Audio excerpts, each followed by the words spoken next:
era for American cricket began in 2021. There he goes into a dive! What a catch! The rise of cricket was celebrated across the country. Now, with big wickets and even bigger hits, the stars of minor league cricket are back and better than ever. Primus goes huge! Don't miss the nation's largest league competing for the biggest prize in American cricket. The Toyota Minor League Cricket Championship returns June 25th. You're watching the Toyota Minor League Cricket Championship, presented by Sunoco.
Yeah, I can.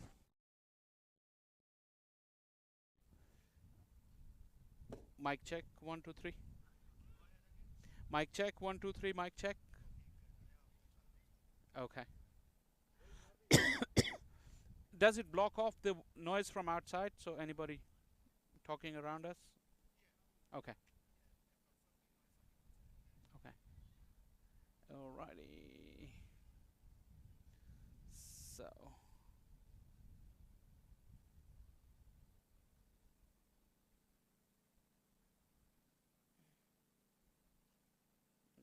this combo. Okay, sure, no problem.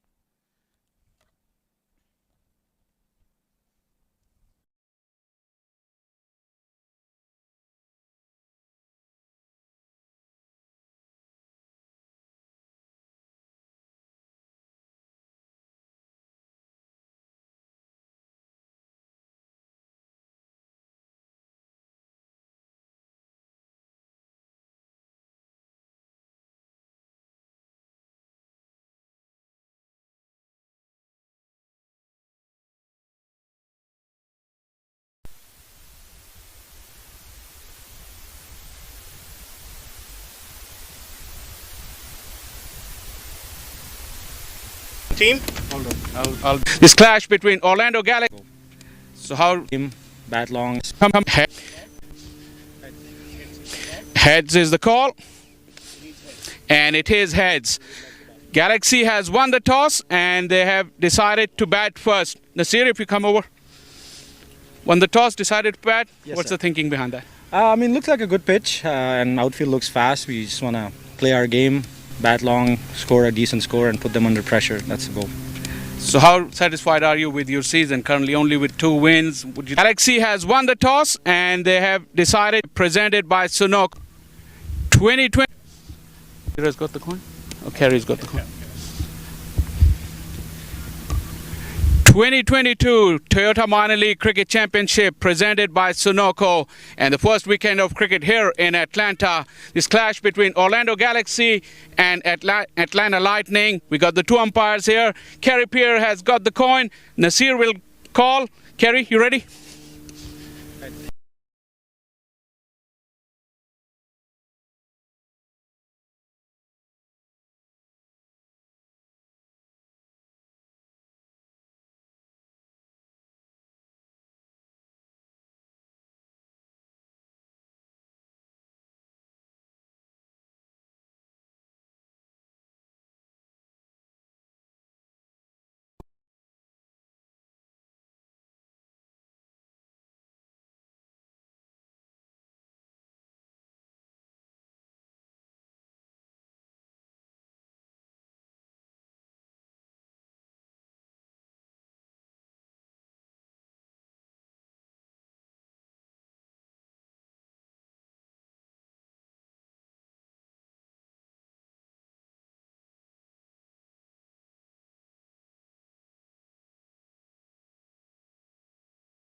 2022 Toyota Minor League Cricket Championship presented by Sunoco, and the first weekend of cricket here in Atlanta. This clash between Orlando Galaxy and Atlanta Lightning. We got the two umpires here. Kerry Pierre has got the coin. Nasir will call. Kerry, you ready?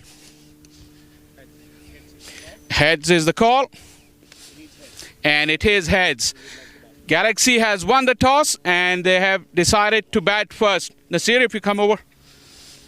Won the toss, decided to bat. Yes, What's sir. the thinking behind that? Looks like a good pitch, and outfield looks fast. We just want to play our game, bat long, score a decent score, and put them under pressure. That's the goal. So how satisfied are you with your season? Currently only with 2 wins. Would you like to get some more wins on the board? Definitely. We had I would say 2 or 3 games that were, I guess, 70% in our bag, and we kind of messed up in the last few overs, and they slipped out of our hand. Again, it's a fresh team. We're still learning from our mistakes, and hopefully in this last 6 games that we have, we come out strong and we rectify ourselves. Any particular total in mind? No, nothing much. I would say 150, 160 is on average, I think, on ground like this, and we'll assess from there. Okay. Have a good game. Thank you. Good luck. Kerry, you bowling first. What's your thoughts about that? Yeah, you would have bowled first.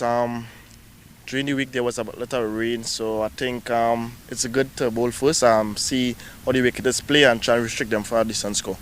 And as far as your season, it's a stop-start kind of season. You would look to get on a roll here and get some more cricket and more wins? Yeah, well, we could control. The rain has played a factor in some of our games, but having said that, I think we are playing some good cricket so far with 4 wins and 1 loss and 2 no results. So just looking to continue to play at the best as we can and try and win more games. And Shamar Springer has gone on national duty. You'll miss the big boy. Yeah, for sure. Shamar is a key member of our team, but having said that, I think it's for the other guys to step up now. We have a lot of keeper guys on our team, so yeah. Okay, well, have a good game, Kerry Pierre, and best of luck. Thank you. So the news from the middle is that Orlando Galaxy has won the toss and they have decided to have a bat first.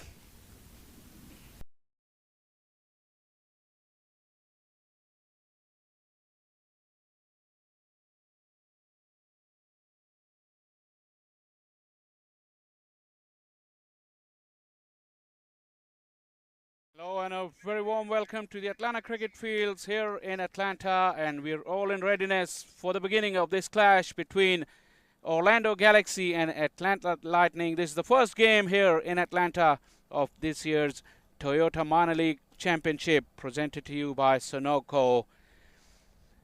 You just heard at the toss, that was a little while back. Orlando Galaxy won the toss and they want to bat first.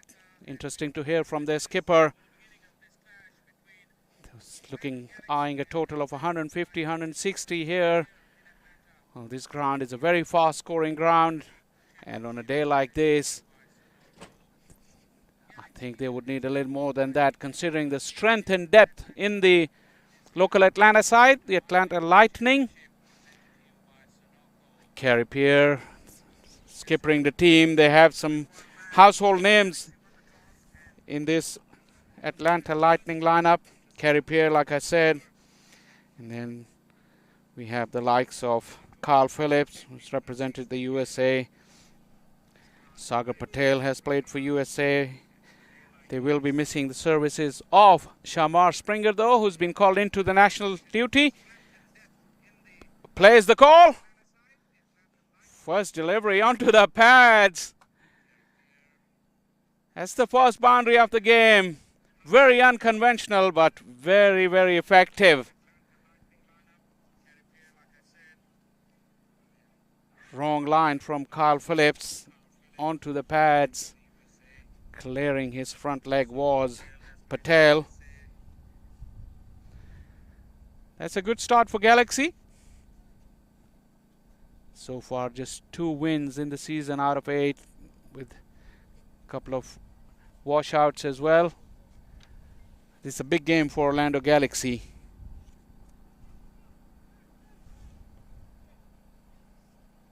They've come over to Atlanta, and like I was talking about, the strength of the Atlanta Lightning team. Henchard Hamilton, the wicketkeeper, had a fantastic minor league championship last year. A lot has happened since last year's minor league championship here in Atlanta. cricket scene has changed quite a lot. I'll come back to this as we watch Carl Phillips. This time, banked it short. Got Patel hopping on that occasion. If Phillips has noted that, I don't think he's going to be pitching anything in Patel's half now. Quite a few players have made the move from Atlanta Fire and joined the Lightning. Atlanta Paramveer, who was part of the championship last year, are no more as we watch. This is short. The call was nice and early from Conrad Rogers. And this will be a free hit for Galaxy. Phillips is very disappointed. He's a tall lad, big delivery stride. Effort ball it may seem. It rose quite awkwardly for the batter. But obviously overstepping. He'll have to pay the price, and this is the free hit. Field cannot change because it's the same striker taking the free hit.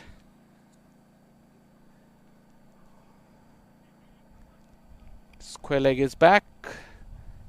So is third man inside the power play. These the two fielders out. Clearing his front leg once again. Missed it by a mile. Patel is clearly showing the inclination to play the ball onto the onside. Carl Phillips is a very, very experienced campaigner. Not in terms of age, but the amount of cricket he's played.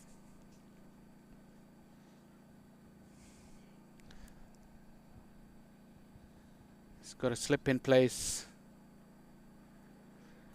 Once again, swing and a miss.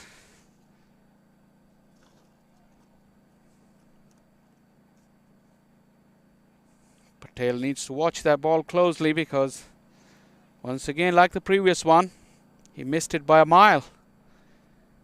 And clearly, since the first delivery, he's shown that he doesn't want to get in line with the ball.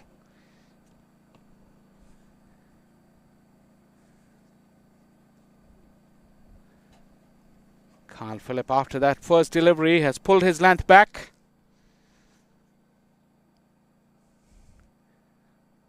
He doesn't want to be too predictable, Carl Phillips, because I think the way Patel is swinging, he may just sit on that back foot and use any room if Philip allows him to free his arms.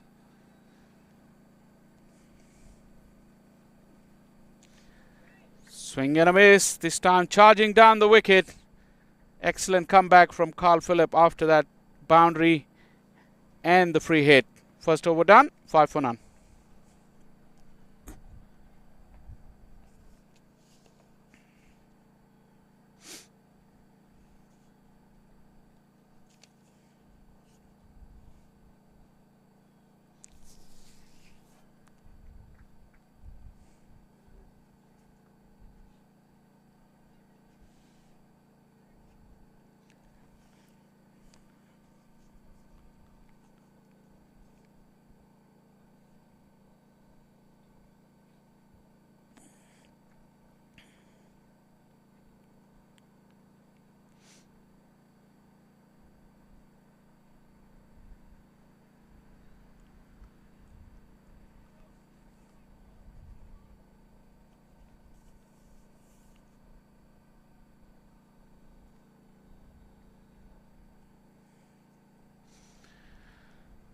Skipper Nasir Ahmed will take strike.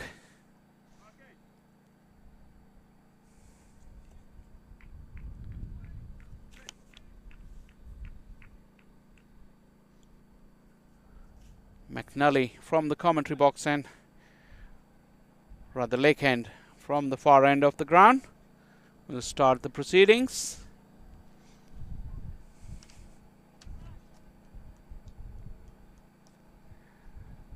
On paper, the Atlanta Lightning look very, very strong outfit. And with only 2 wins, like I said, Galaxy be looking to do something special here. Play and a miss from Nasir once again, going hard at that delivery. Nice length. Nice shape as well from McNally.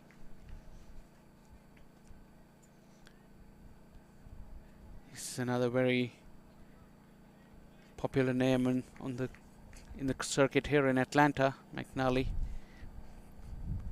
is ever present in local leagues. That's nice shape once again, and that length as well, tempting Nasir onto that front foot. Nasir seems more conventional than Patel, but so far both the batters have struggled to put bat to ball after that first boundary. Watching that nice little outswing. Skipper Pierre has strengthened the slip cordon. Now we got 2 slips. Straying down the leg side. Did it get something along the way? Umpire Sandeep thinks so.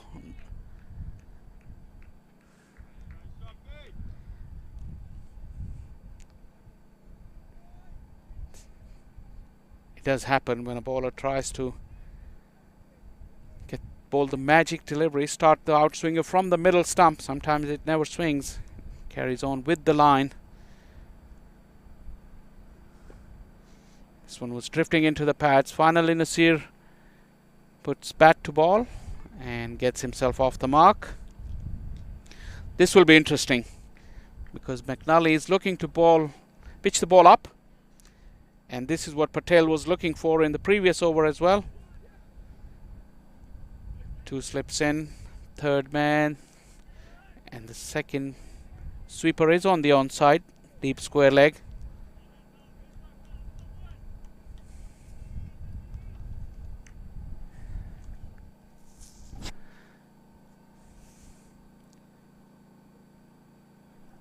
Heath Richards is in the first slip.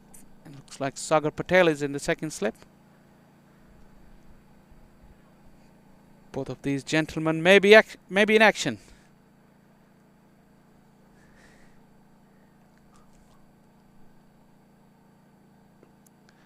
Once again clearing that front leg.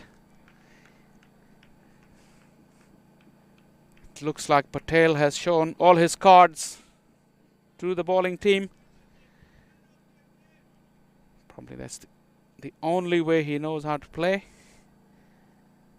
This power play is very important because Galaxy would like to get on to a good total in those first 6 overs and not lose many wickets.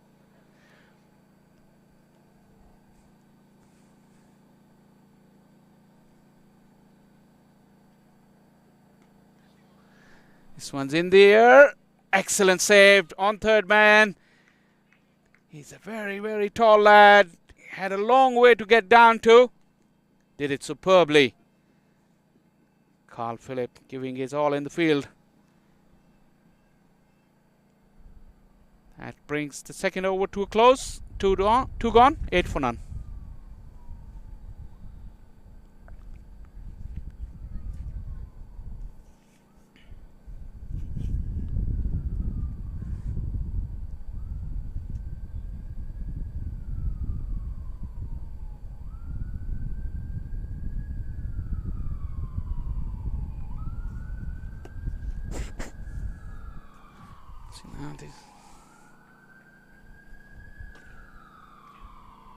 It's almost.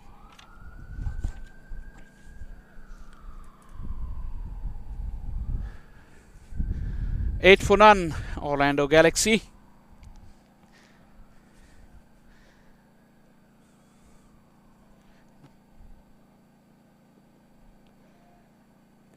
Fuller delivery. Once again, that outswing from Phillip. Like I said in the previous over, Nasir is more conventional, so Phillip would like to bowl at him, come up with a plan, try to bowl consistently in good areas, because it looks like Nasir will play conventional cricket and he's more likely to put away the bad ball. That was a bad ball indeed. Onto the pads, fine leg up in the circle, went over his head as well. Struggling for consistency here, Carl Phillip concedes the second boundary.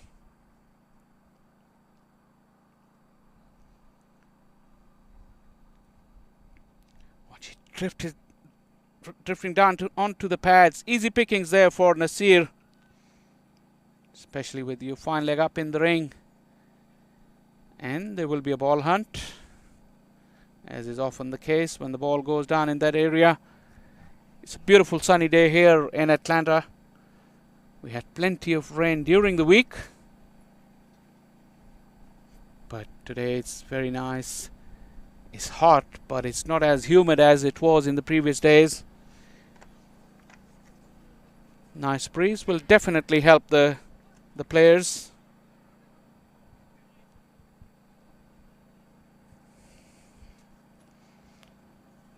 Skipper Nasir will have to lead the charge for Galaxy in this power play.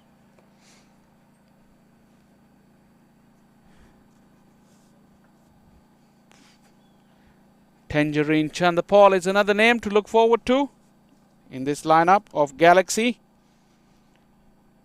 Definitely there will be a lot of eyeballs wanting to see him bat today here at the Atlanta Cricket Fields.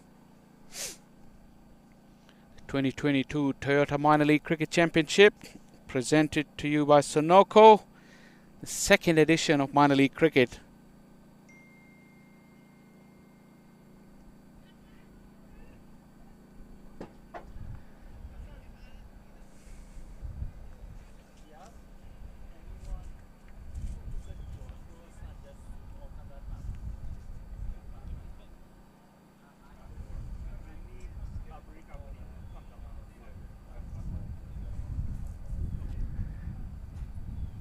We've already seen some very, very exciting cricket in this season's championship.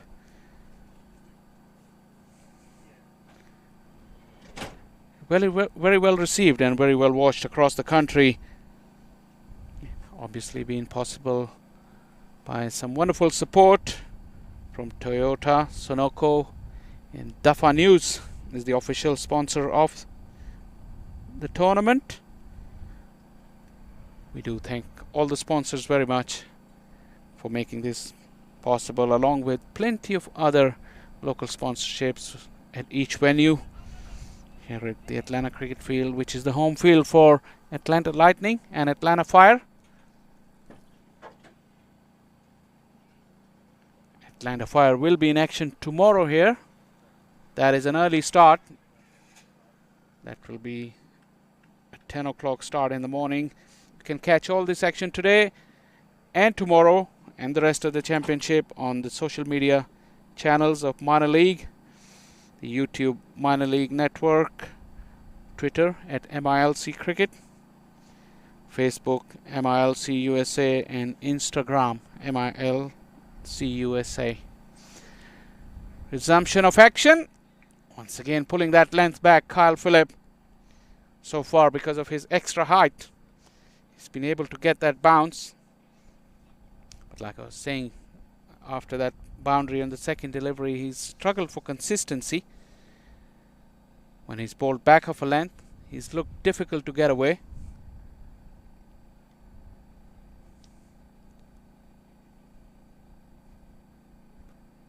This one drifting down to the pads again. Free hit. This time we'll have to wait for the umpire signal. Yes, it has gone all the way. Carl Phillip with his head down, really disappointed with himself once again. Another freebie. But credit to Nasir, he was able to put it away. A boundary followed by a 6. Similar type of delivery.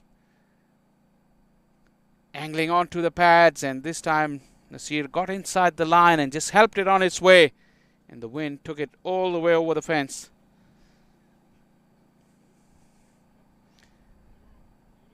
Wicketkeeper Hamilton has gone down to have a chat with Carl Phillip. Kicking at the turf. He's not happy with himself. That is not he would expect himself to be bowling like, because like I said, he's very, very talented. In this Atlanta pitch, we've seen over the years as well, back of a length for tall bowlers, it does give a little bit of help, a little bit of assistance with the bounce, especially on a dry day like today. there's anything other than that, will come onto the bat very nicely.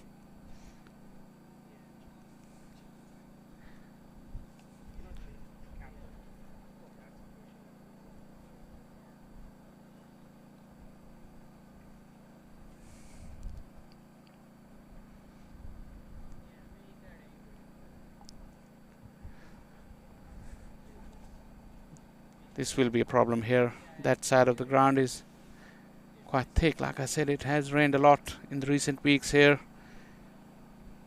In fact, 2 weeks ago, the game that was scheduled here was washed out because of heavy torrential rains.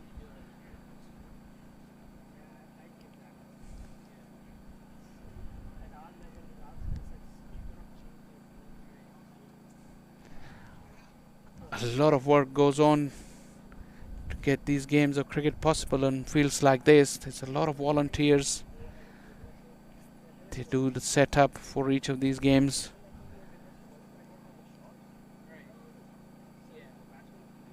And despite all that, you still feel short-handedness in manpower, but it is a Herculean effort to bring these games to you from venues such as the Atlanta Cricket Field and many more across the country. Also, it'll be worth mentioning that the 2022 Toyota Minor League Championship, in 2 weeks' time, the premium stream will come to Atlanta.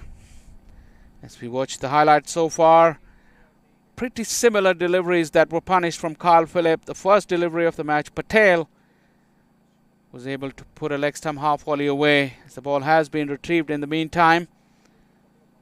More frustration for Kyle Phillip as Nasir walks away from the action. It's pretty quiet in the field there for Lightning. I don't hear a lot of buzz.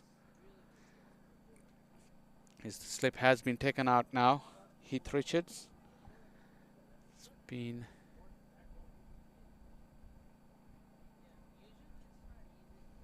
placed at mid-wicket.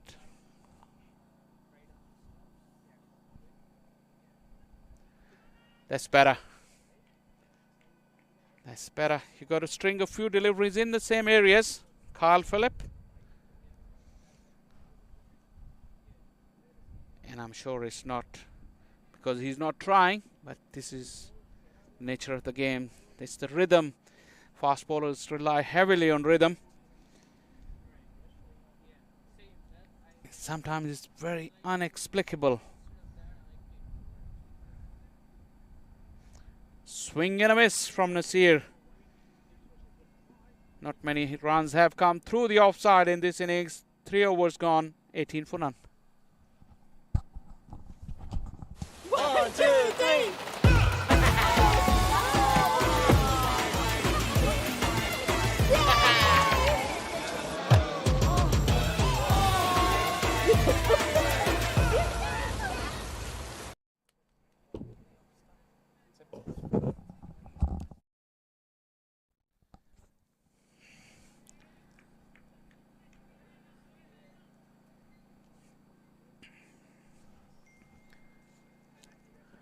McNally will continue from the far end.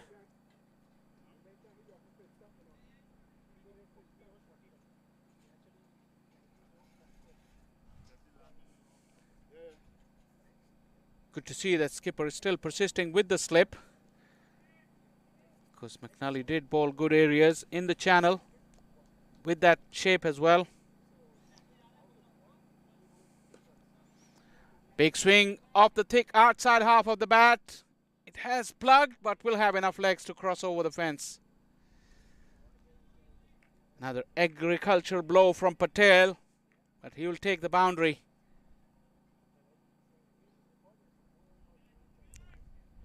Like I said, he's shown very early in the piece that what he wants to do, clear that front leg and swing the bat.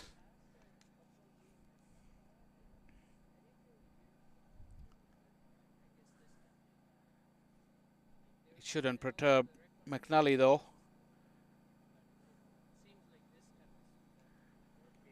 Trying to hide the ball away from Patel. Umpire Sandeep Didn't call a wide because there was plenty of movement there from the batter in his crease before the ball was delivered. Be an interesting replay to see. But like I said already a few times, that Patel is not looking to cover the line of the ball. It's again moving inside this time. Still aiming for that mid-wicket area. No signal from the umpire, so he must have got a bat on it.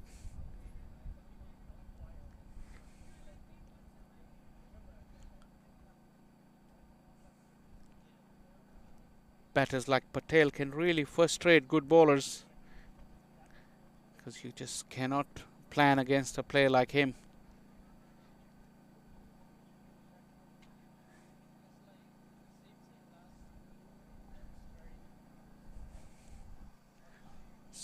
Square is back for Nasir.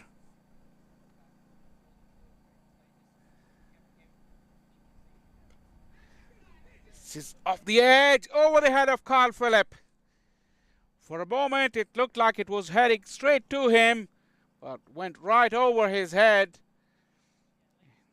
If Carl Phillip cannot get to that ball, no one else can. Once again, hard hand swinging at it very hard, and off the edge it flew over the fence.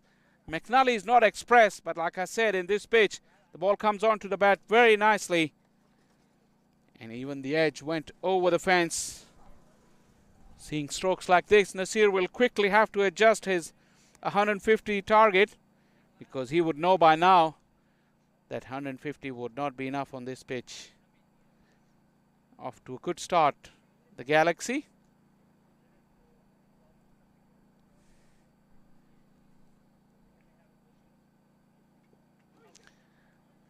Got lucky on that occasion. That was drifting onto the pads. Probably a slight change of pace that saved him. Nasir is disappointed.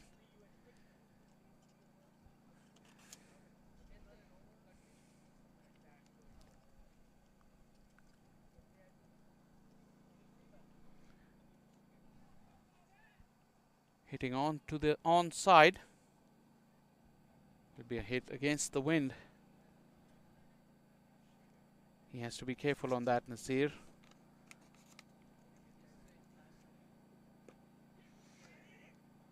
Field is set deep inside the 30-yard ring. Easily taken single by Nasir. To finish off the 4th over, he will take strike at the beginning of 5th. It's 30 for none. Nope. My son, he's so soft-spoken. Oh, yeah! Everyone says he's so good-looking, and he never forgets to call. Hi, Mom. Born for your true self. The 2022 Tundra. Toyota. Let's go places.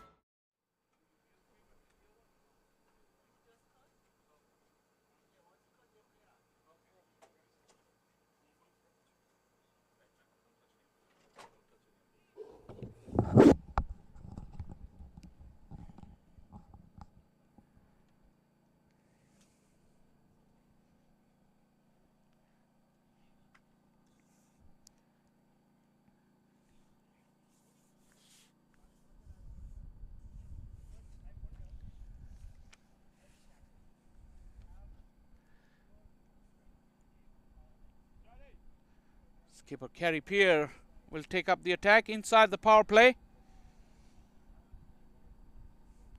He's taken the responsibility to get his side the breakthrough.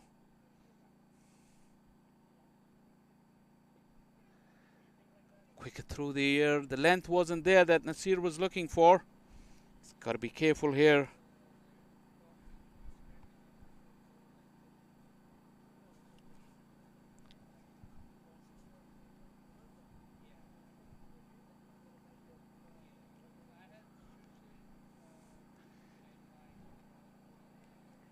Nice bit of work there at 45. A yard either side of him, it would have been a boundary. Kerry Peer got lucky on that one, thanks to excellent work in the field.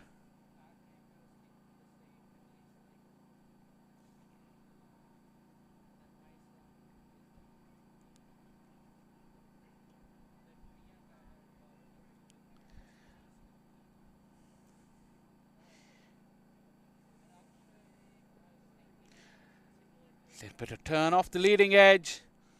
A different sort of challenge there for Patel against the spin and guile of Kerry Peer. He's played 3 ODIs for the West Indies to go with the 20 T20Is. Very, very experienced campaigner.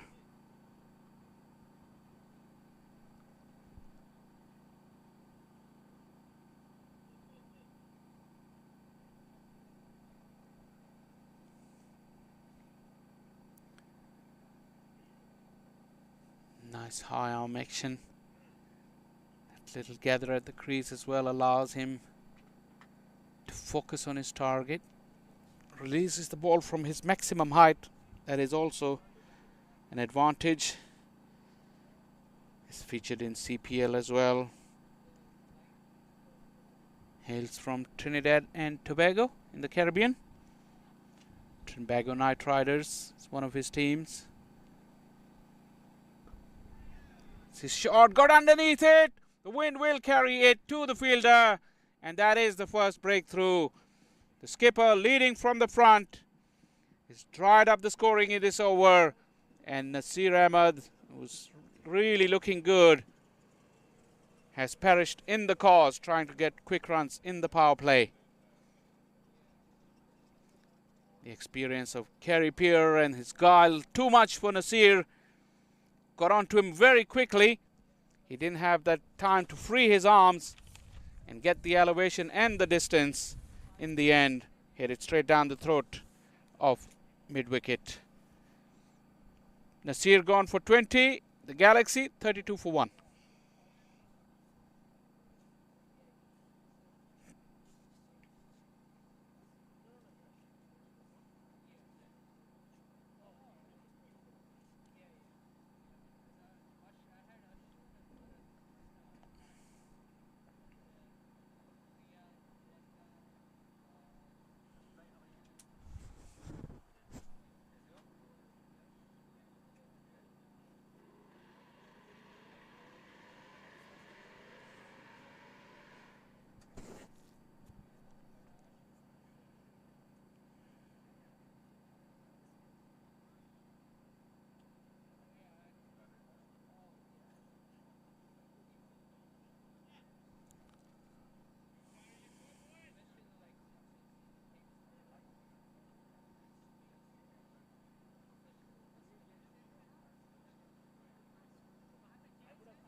This one's in the air. This is a better connection. This will go all the way. The line was slightly wrong. Once again onto the pads.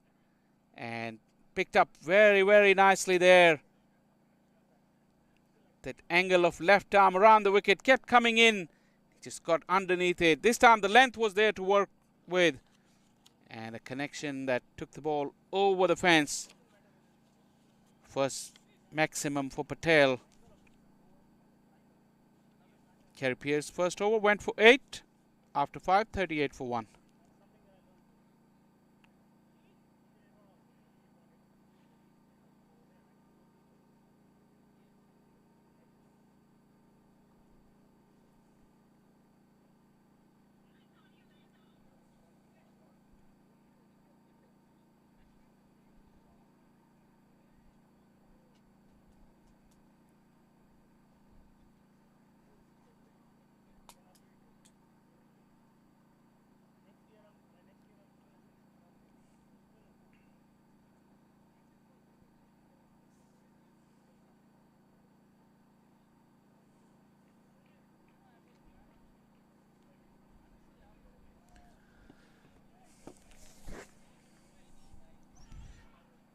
So far, the Lightning have been guilty of bowling at least one boundary ball per over.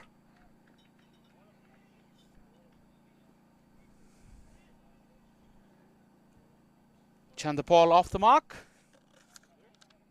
This could be an interesting passage of play.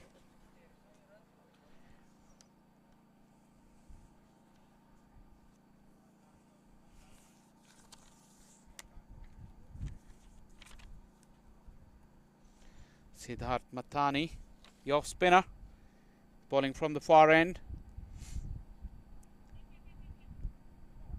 Final over before the power play.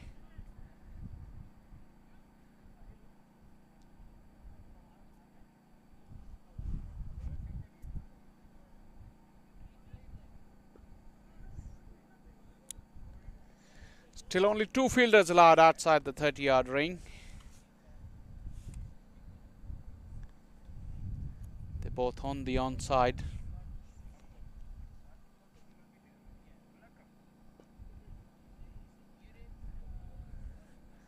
That's the gap on the offside. He only had to get through the infield.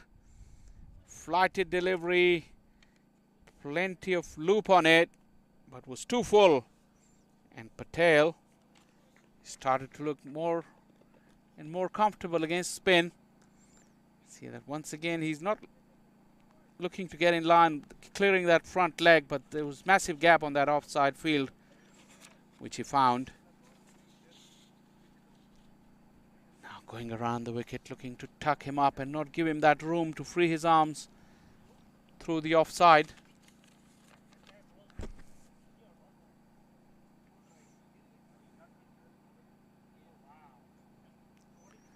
Instead, he goes right across him.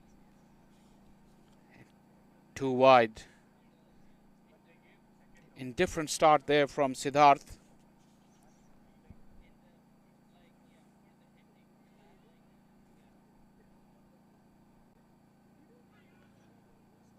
Once again with the angle, taking the ball away from the batter. This time wides given. 2 in a row from Siddharth.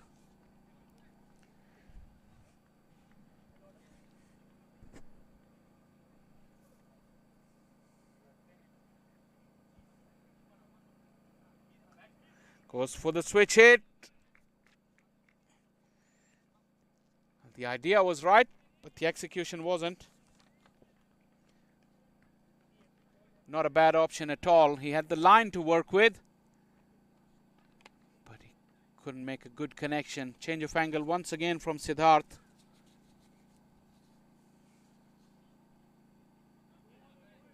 Quicker through the air this time.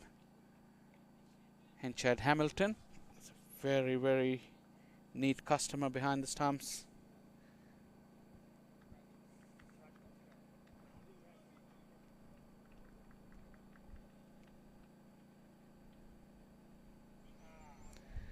That bounce once again, defeating Patel.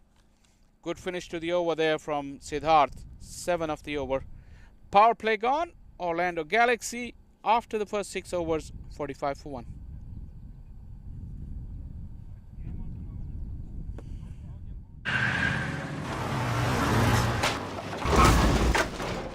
What's up, Doug? What got into you? At Sunoco, we know how to fuel peak performance. Fuel your best.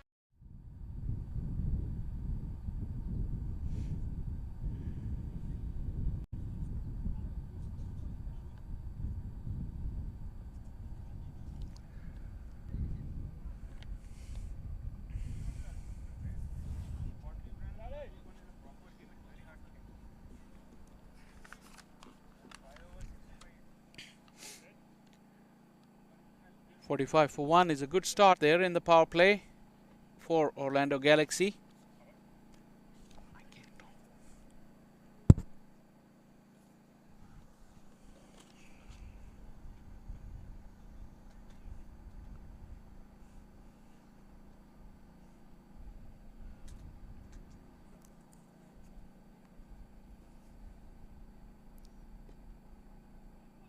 Chandapal. Familiar looking setup to his dad, the legend Shevnarine Chandapal.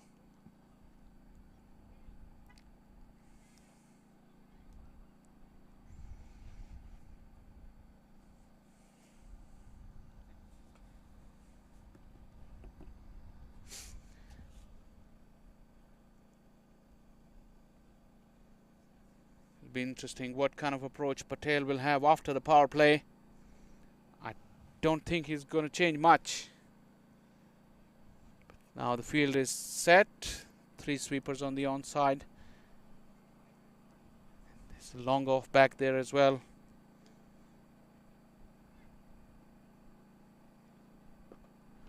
Slightly slower into the wicket from Kerry Peer.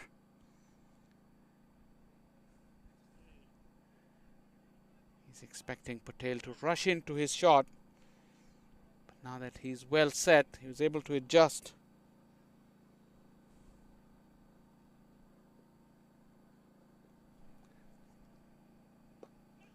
Chandapal working it very neatly onto the onside.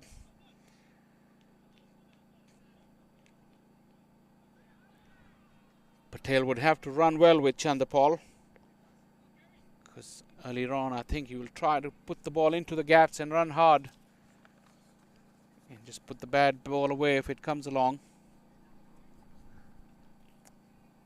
Patel has to be vigilant about that.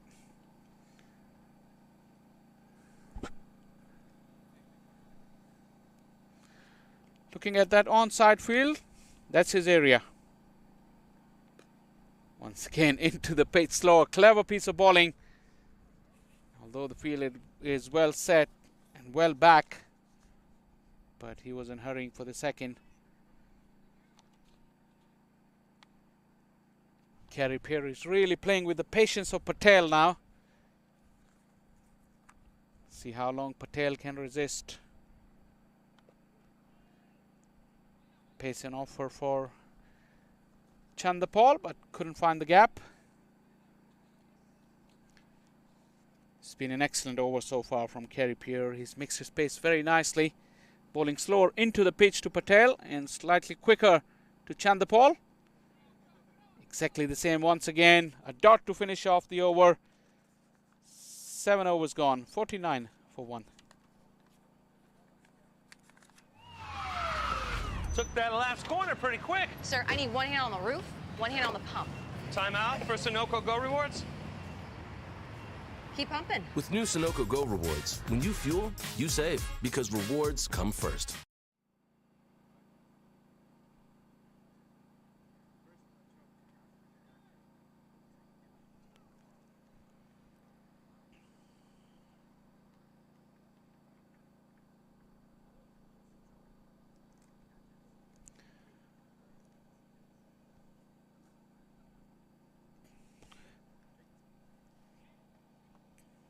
Kerry Peer has applied the brakes on scoring, just 4 runs in his last over.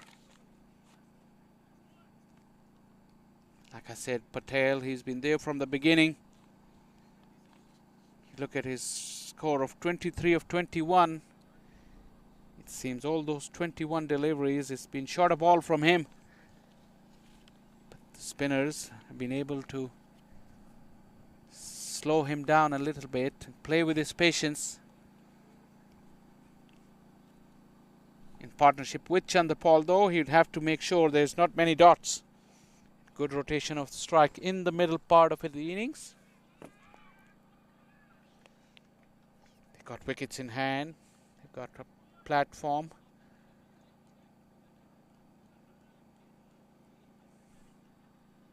They've got to be proactive. Over number 8 to 12 sometimes is a very, very crucial phase of a T20 innings. A lot of teams have seen to lose their way in that period. Interesting phase coming up. Big shot, and the finger has gone up. It was pretty full and pretty straight. Looks like Patel missed a straight one. The finger went up pretty quickly there. Good decision from the umpire as Patel takes the long walk back. This is the wicket that Atlanta Lightning were looking for. Moved right across his stumps, hit him on the back leg, and it was crashing into middle end leg stump. Good decision there from the umpire as Patel is gone now. He made 23, Orlando Galaxy 49 for 2.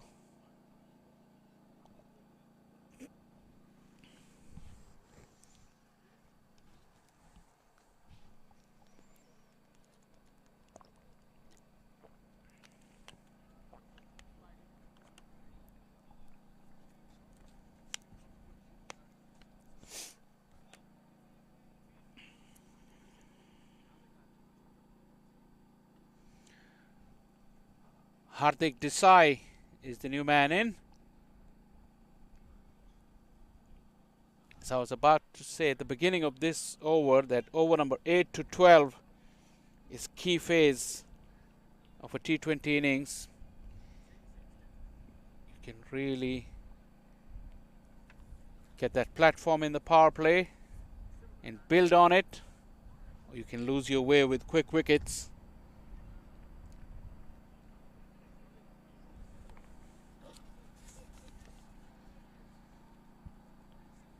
Terence Hines with the breakthrough of his very first delivery.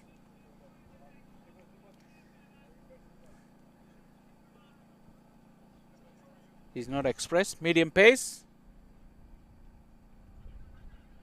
Bowling in good areas in this phase will really help him. Wide of the crease, once again going for that Yorker, but the angle was taking the ball down this time.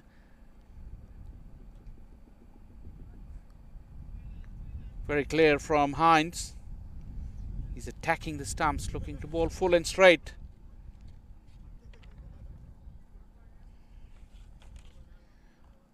Desai off the mark with that first single.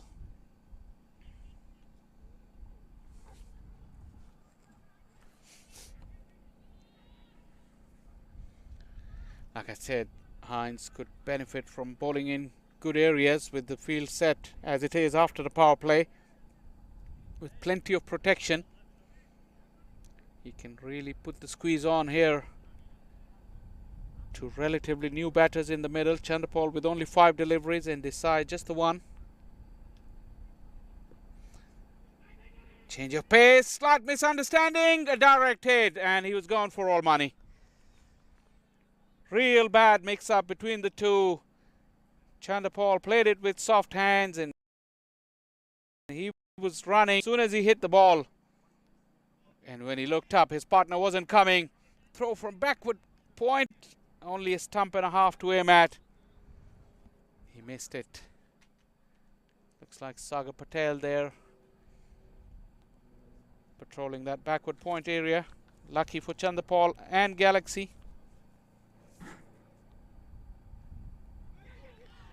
This one was wide. Did it get an under edge? There was screams of catch it, but it never carried to Hamilton. It was dying on the way back. Probably did get an under edge. If you watch the replay, can't really tell from here. But there was real excitement as that ball went past the edge.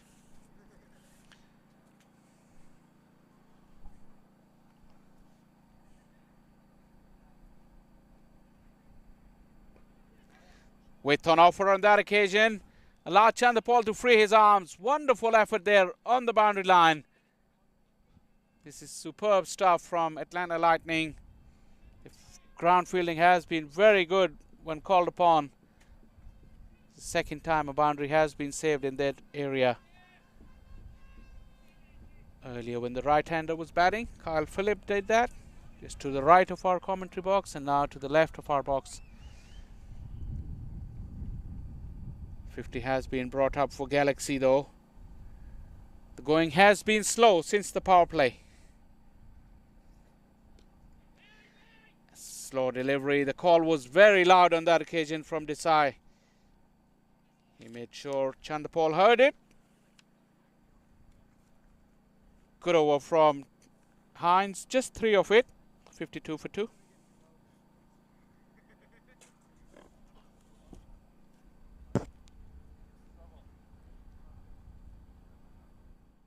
वक्त आ गया है Lakshmi basmati rice को घर लाने का। Lakshmi extra long basmati rice. इसका हर दाना हो इतना लंबा, पकते हुए महके और प्लेट पे क्या खूब खिले।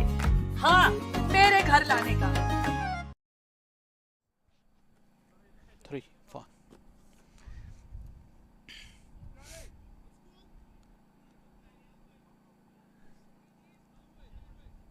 Looks like Siddharth will continue.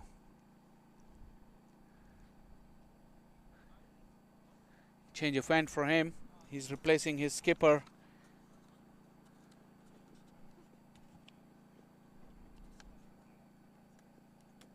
Struggled with the angle from the far end. That's better. Little bit of turn as well. That bounce is really there even for the spinners on this pitch. Once again, not quite there for the big shot.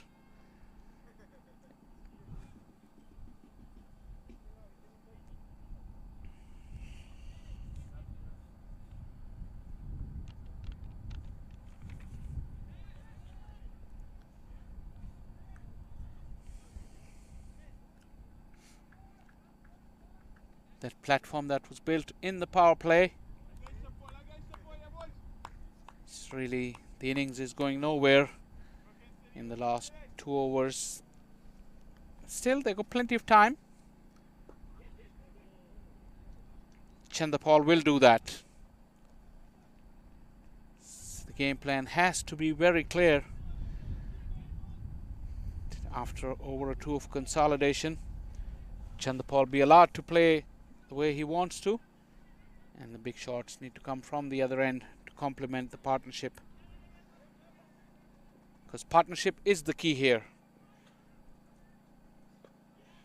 This one's in the air. Not much timing there. Desai himself is new to the crease, only 4 deliveries he's trying.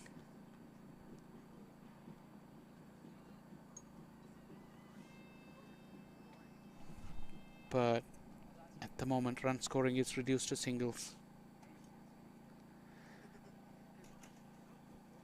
The slip is back in place for the off spinner. Pulling around the wicket. Excellent from Siddharth. Moving across very, very quickly and stopping that ball.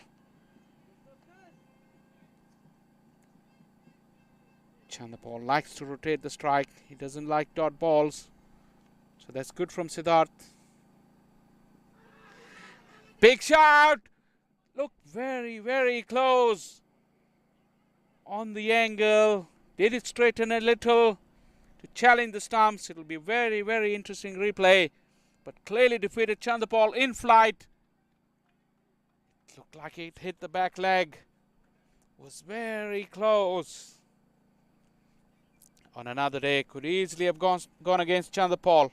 9 gone, 55 for 2.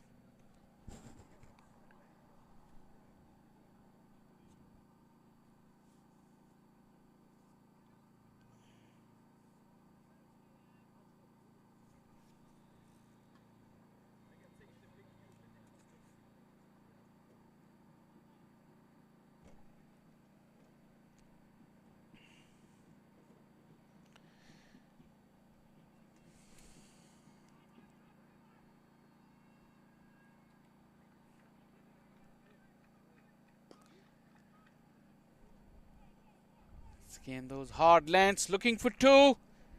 Chandapal didn't want to go for that second run.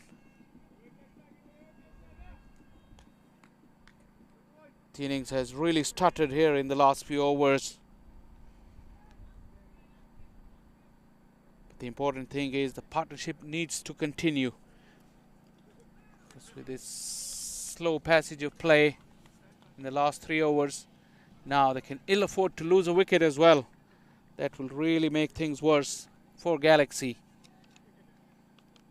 Chandapal, 6 of 12 deliveries.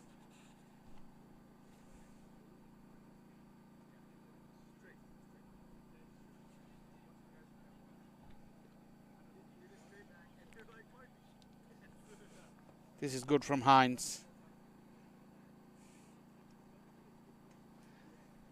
The youngster is really struggling.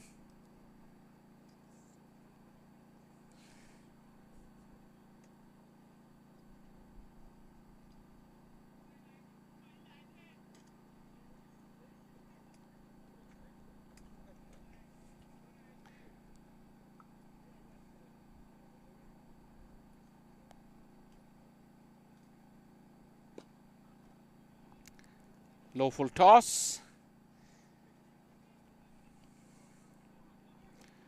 Run scoring is reduced to singles only. when you get in that frame of mind, you're likely to miss out. If an opportunity comes along, you would have thought a low full toss on the pads would have been an opportunity to score more, but it's straight to the fielder.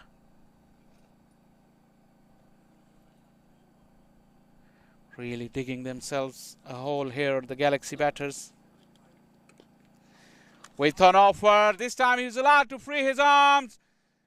Flashing blade from Chandapal, and that's gone all the way. A much needed boundary there to break the shackles for Chandapal. He's taking his time, but on that occasion, Hines gave him the width. Down on one knee. Swung at it through the kitchen sink, and it got out the middle of the bat. That will give him some momentum.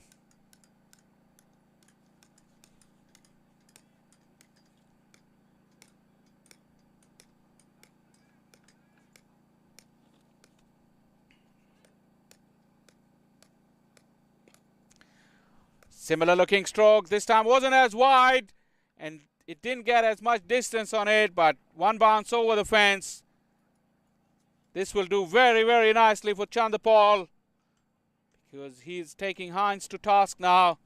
This time change of angle from around the wicket, but the line was very, very wide. Allow Chandapal to free his arms once again. That's the kind of momentum shift that Galaxy needed. Hines has been guilty of bowling too wide to Chandapal. That has allowed that pressure to be released by Chandapal. Just the two hits, and Hines is under pressure now.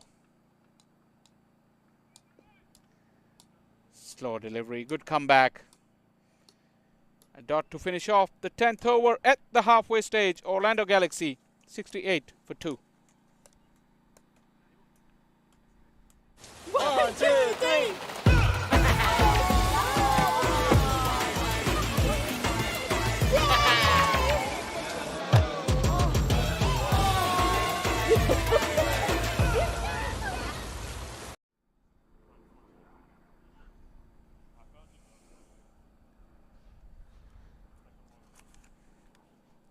Of the last over there from Hines. Suffered at the hands of Chandapal. That was the kind of over that Galaxy needed. And like I said, it's important to keep the partnership going and not lose wickets. After you go through a spell where you don't get many runs, it's important to not give it away. This one's in the air, under the swirling winds, but easily taken there. That length once again from Kerry Peer. The skipper brings himself back, and with instant rewards as well. You've seen good bounce from Kerry Peer, and that was the undoing of Desai on that occasion.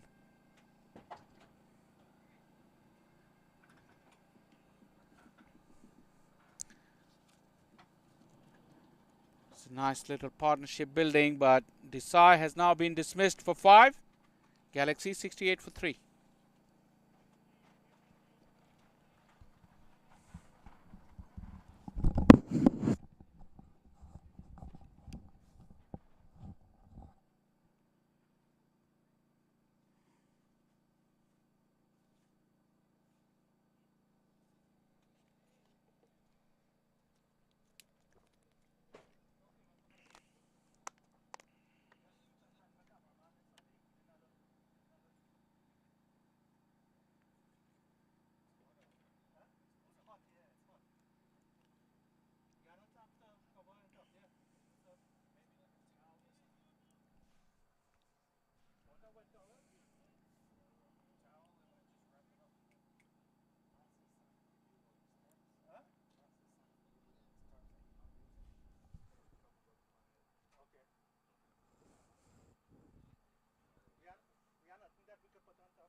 Chandapal collects another single.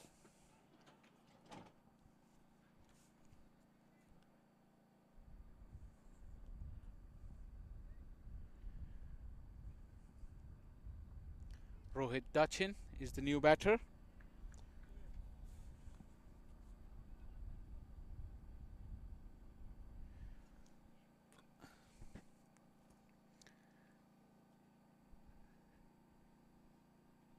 Two left-handers in the middle now.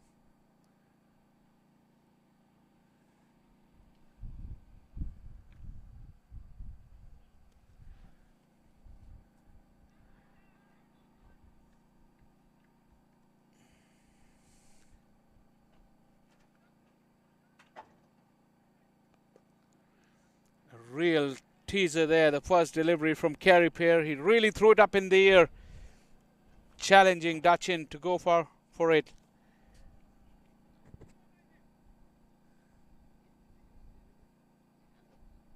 Another one, this time a low full toss. Philip will come around. Philip is a very good athlete. We've seen him field really well earlier as well. But Carey Pear really seeing the new batter, throwing the challenge at him.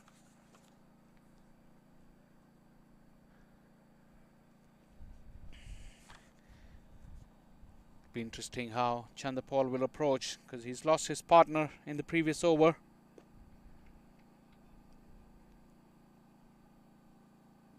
Or rather at the beginning of this over, because they had a good previous over. But Carey Pear, the skipper, makes a very good comeback. Just 3 of the over so far and a wicket. Really has put the brakes on. 2 wickets so far for the skipper.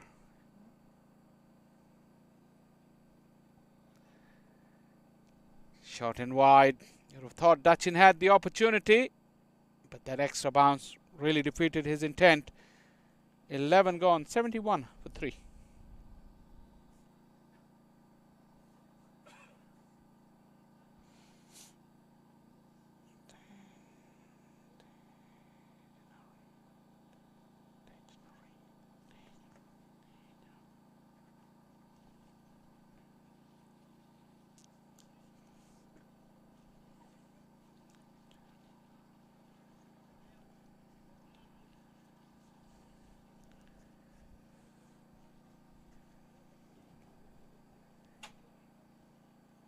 Two left-handers. Off spinner Siddharth would really like that. He's got a slip in place. He's really not lucky to get Chandapal in his previous over. Very strong breeze as well, helping him to drift the ball and then straighten.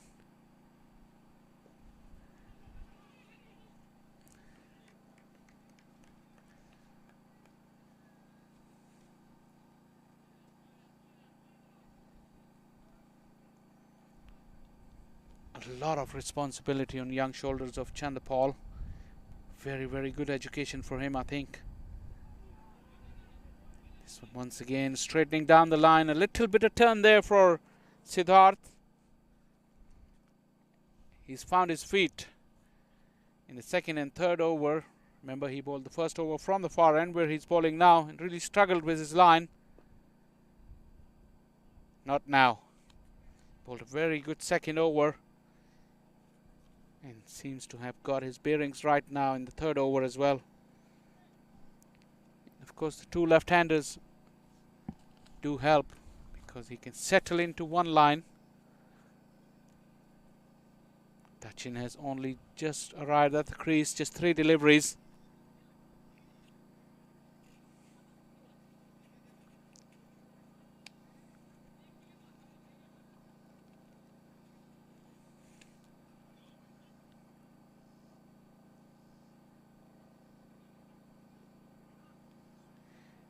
Really nicely looping it into the air.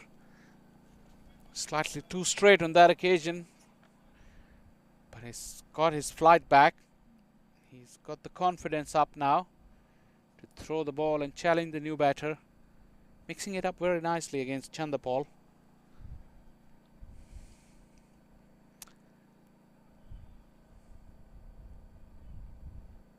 playing with that slip fielder at times. But Chandapal, it's come out. Once again, angle and turn away. Very difficult to work it onto the onside there from that angle.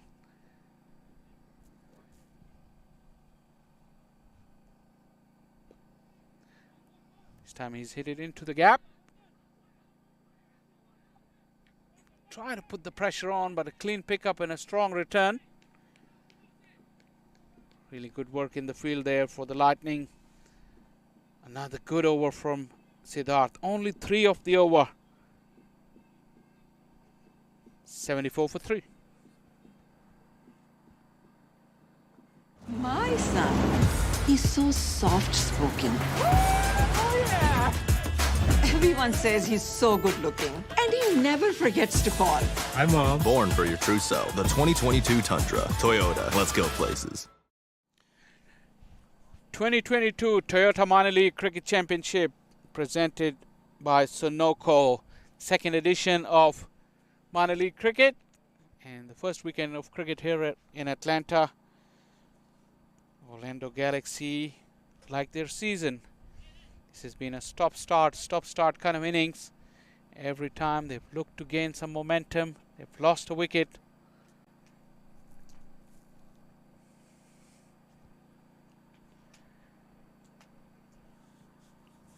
Bowling change here from the commentary box end. Looks like it's Heath Richards coming on to ball.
Heath Richards originally hails from South Africa.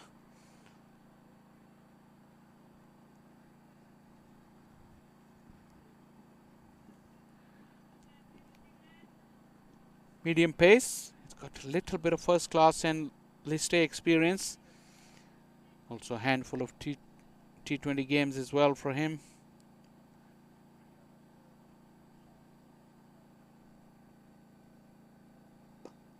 Chandapal straight down the ground, beats the fielder in the ring and gets the boundary. Once again, Chandapal is the man who breaks the shackles. Richards guilty of bowling too full and in the arc of Chandapal, who went straight down the ground, in the air for a moment, but away from Kyle Phillip.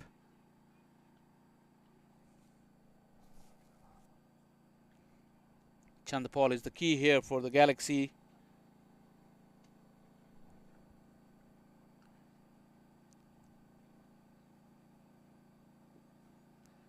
Staying in line, Richards, but Chandapal couldn't capitalize.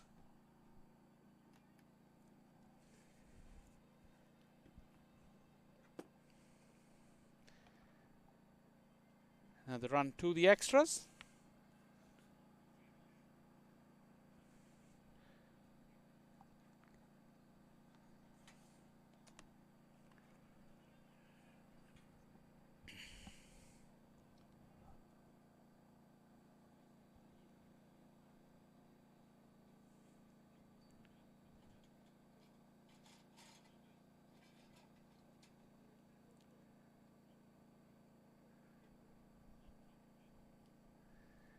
Well, the fielder from third man has been brought inside the ring, and skipper Pierre drops down from mid-off.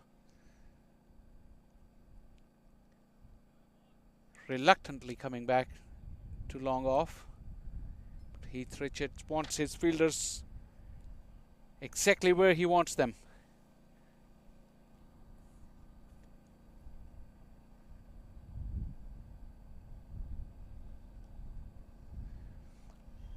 Wrong line once again, onto the pads, and Dachin wasn't in the mood to spare him on that occasion. Richards got lucky earlier with Chandapal, but Dachin took full advantage. Fine leg up in the ring, you are asking for trouble, and Dachin needed that boundary to get his innings started. His first boundary of the day. Crucial phase of the innings.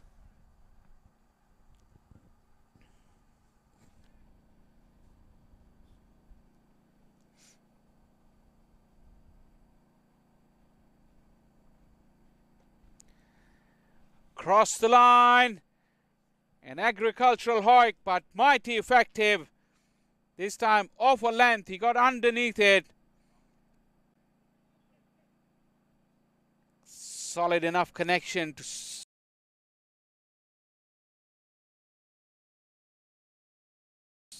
let the fence.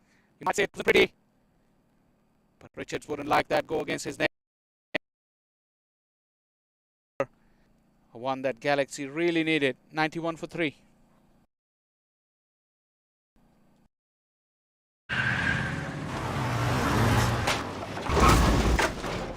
What's up, Doug? What got into you? At Sunoco, we know how to fuel peak performance. Fuel your best.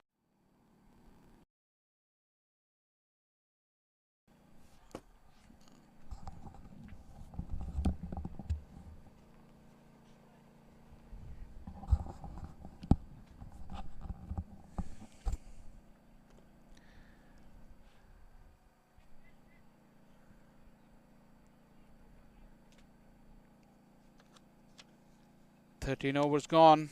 91 for 3. Bit of a recovery there for the Galaxy, thanks to a very expensive over from Heath Richards, as Chandapal is still content with looking to push the ball in the gaps. Mix up again, but I think Dachin, he's got a cramp or what. He was looking to come back but didn't turn around. Chandapal was halfway. Like I said earlier in the innings, if you're batting with Chandapal, you've got to be really prepared to push hard between the wickets. This time Chandapal says no. In a little bit of discomfort there, Dachin, it looks like it. I don't think we're going to see any quick singles anymore. Big swing and a miss. Henchard, quick glove work. That back foot was planted firmly there.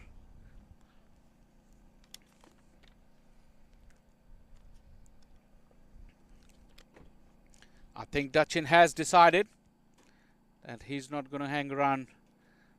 He's got slight discomfort, I think. Either a cramp or a little hamstring. We'll have to keep an eye on him the way he runs. Little bit of limp there. You could clearly tell he's hampered by that. That can really perturb your other partner as well, because Chandapal, like we said so far, he's very content to push the ball into the gaps and wait for the bad ball. But if his partner is not able to run fast with him, he may go for the big shot himself. Not on that occasion. But if you look very, very closely to Dachin, he wasn't backing up at all. Another good one from Siddharth. His spell comes to an end. 4 overs, none for 15. Excellent spell of bowling. 14 gone. 93 for 3. वक्त आ गया है Lakshmi basmati rice को घर लाने का। Lakshmi extra long basmati rice. इसका हर दाना हो इतना लंबा, पकते हुए महके और प्लेट पे क्या खूब खिले। हाँ, मेरे घर लाने का।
2 overs, none for 16 for Hines. His second over was very expensive.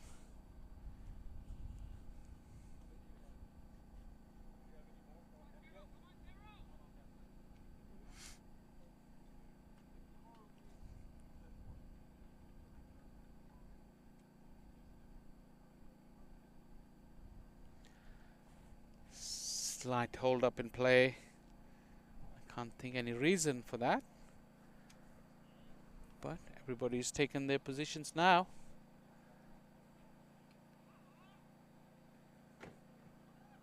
Is it just me, or it looks like Hines is coming off a longer run up now?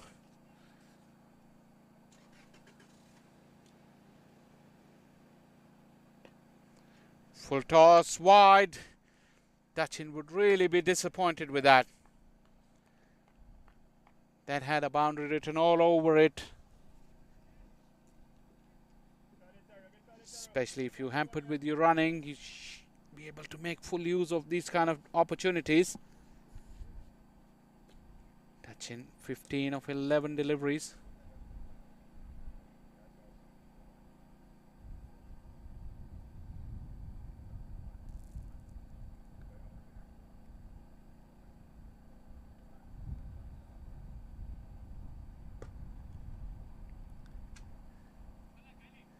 This outfield is very, very fast. This ball traveled very quickly to Phillip. It was a gentle push.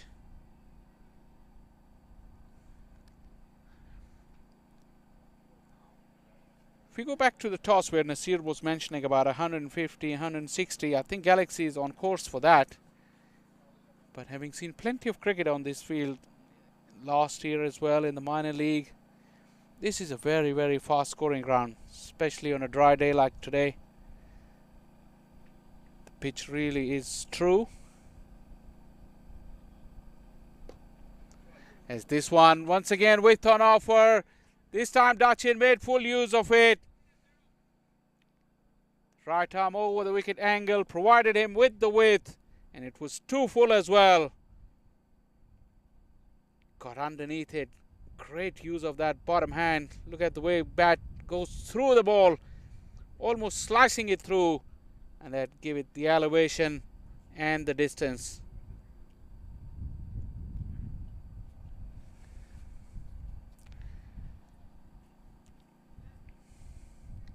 At this stage of the innings, as the 100 has been brought up, with still 5.5 overs to go, Galaxy can really go big from here. Dutchin 21 of 12. Chandapal solid as a rock. Trying to cramp the batter up with that angle, but going too far down. Looks like Hines is under pressure. He bowled a very good first over. He was looking to pitch the ball up. His line was good. His variations were good. I think since he's trying to do too many things, and the batters have come hard at him.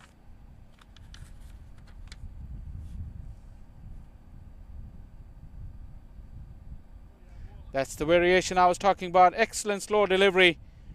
Completely bamboozled Dutchin, who was advancing, looking to hit it inside out once again into that extra cover area. It's a huge gap between the sweeper cover and long off. He only has to beat Kerry Peer at extra cover inside the ring, and that's a boundary every time.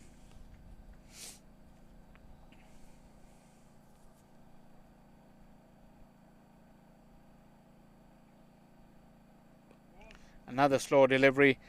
The line was key as well. Within the wickets. Dutchin couldn't do much with that.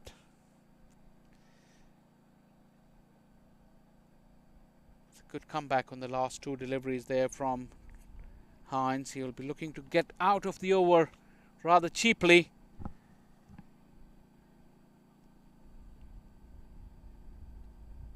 Ten of the over. Chandapal, who's not looking for boundaries.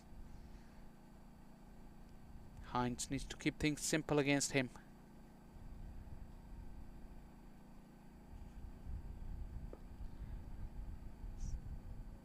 Once again, the line was wider, but the change of pace really deceived Chanderpaul. Hines looks like he's struggling. The over comes to an end. 11 of it, 15 gone, 104 for 3. 1, 2, 3.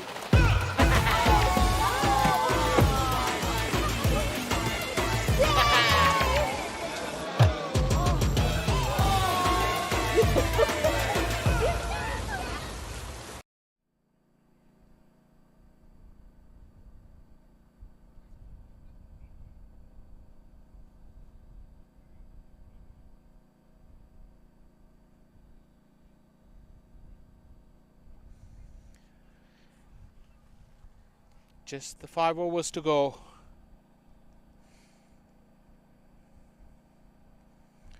The business end of the innings. Last year in the championship, in the Toyota Minor League Championship, we saw at times the last 5 overs yielded up to 80 runs at times. Last 3 overs went for 50 on more than one occasion. With wickets in hand, Galaxy can really push 2 set batters. Chanderpaul, after that 4 and a 6 that he hit a couple of overs ago, he's gone back to his shell. But in the meantime, Dutchin has picked up, complimenting him very well. Chanderpaul once again fails to get a bat on it, it may seem. We'll have to watch for the umpire signal. Yes, indeed, the leg by. Another dot will go against Chanderpaul's name in the book. But I think he's got the right man on strike. Dutchin, 22 of 14.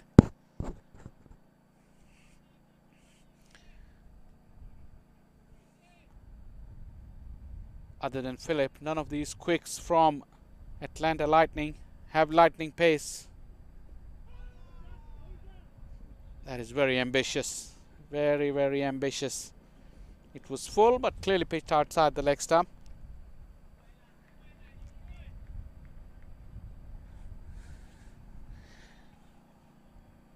He's looking to cramp the batter. That's what he's trying to do, because Dutchin has shown that he likes width outside the off stump. Well, every left-hander does. He's looking to cramp him up. Once again, pitched outside the leg stump. It might have gone on to hit the stumps, but it did pitch outside the line. Good decision once again from umpire Sandeep. But this is excellent bowling from McNally. Change of pace. No room whatsoever. No length to work with as well. Just couldn't get his hands out in front to meet the ball and get some power on it. This is excellent stuff from McNally. Just the 2 leg byes in the first 3 deliveries.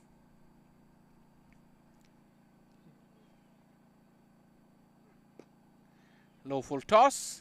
Bit off is up in the ring, straight to him.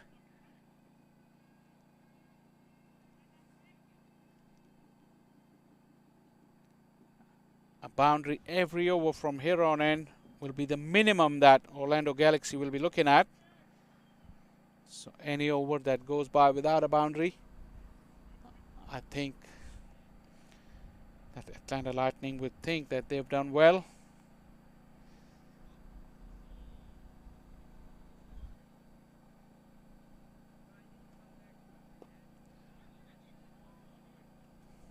Bounced over the top of the bowler's head, just a single. Did mention that Dutchin is not comfortable with his running. He's got a little bit of niggle of something, so that means that we're not going to see quick running between the wickets, but he has the power. He can hit the long ball.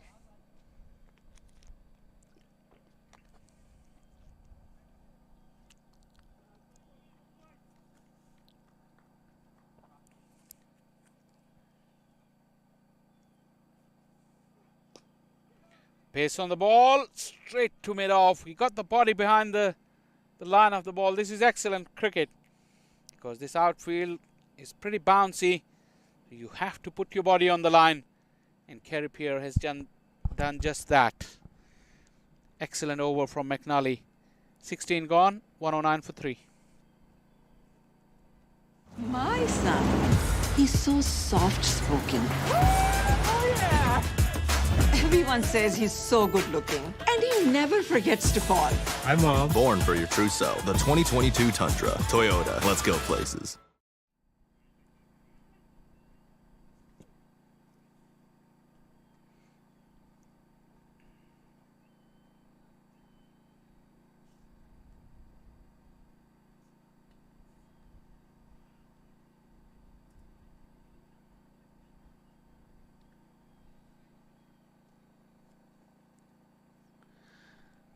Keeper Kerry Pierre has got plenty of options. He's brought back his ace fast bowler, Carl Phillip, who bowled 2 overs up front. He's going to finish off from the commentary box end. Over number 17 and 19.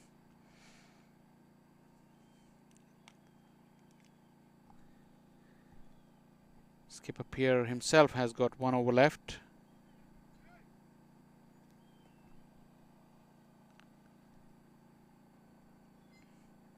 McNally has got 1 over left. Probably these are the 2 who will bowl from the lake end. Chandapal. Short of a length, extra bounce. Another single for Chandapal. Like I said, he's very, very young. Does he have it in him to change gears now? Because that's what is required. Last 4 overs with plenty of wickets in hand.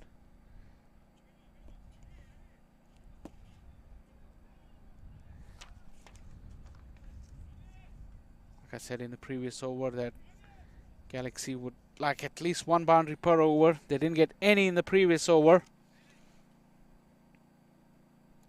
Carl Phillip has got his 3rd man and final leg up in the ring.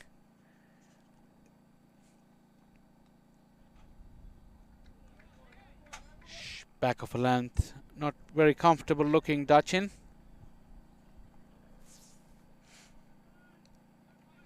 Looks like he was sitting deep in his crease. He was expecting a short pitch delivery, but it never arrived. Couldn't tell from here if Phillip had rolled his fingers over it, trying to take the pace off.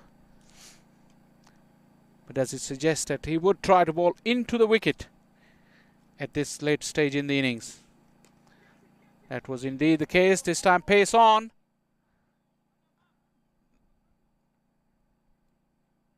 Not much quick running between the wickets since that injury to Dutchin. Chandapal looking around the field. What are his areas? Where can he find a boundary? Because Galaxy needs a boundary. Mid-off is up in the ring. Sending 3rd man back now. 3rd man is back. Deep cover. That's the 2 sweepers on the offside. Fine leg is up in the ring. It's a square leg back and a mid-wicket back.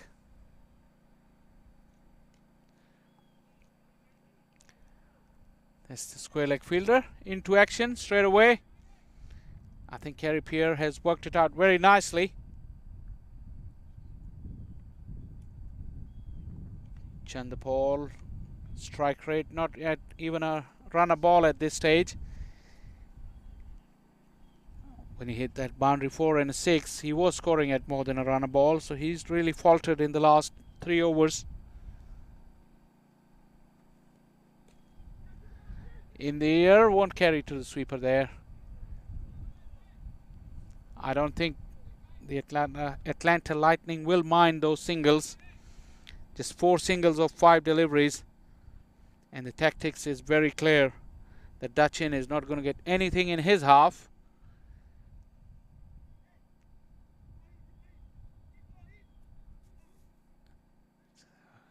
Change of field every delivery now. 3rd man is back. And that fielder from point has gone back. Kerry Pierre himself drifted outside the circle. She forgot he needed to be inside the circle. Now he's walked back in. Pretty straight mid-off. Found the gap. That's the boundary that Chandapal was looking for. Once again, hard lengths, but credit to Chandapal. He created his own width on that occasion. Just moving backward slightly. Just allowing those arms to go through the ball. Watch at his feet. Gave himself some room and thumped it through the covers. Good finish to the over there for Galaxy. 8 of the over. 17 gone. 117 for 3. 1, 2, 3.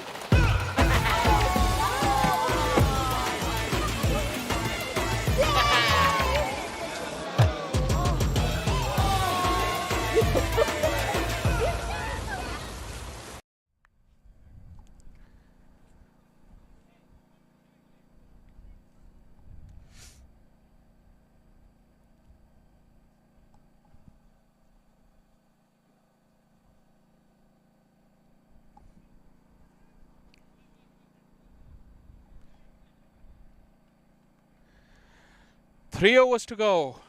Orlando Galaxy 117 for 3. Their innings has never really kicked on from the kind of platform they had.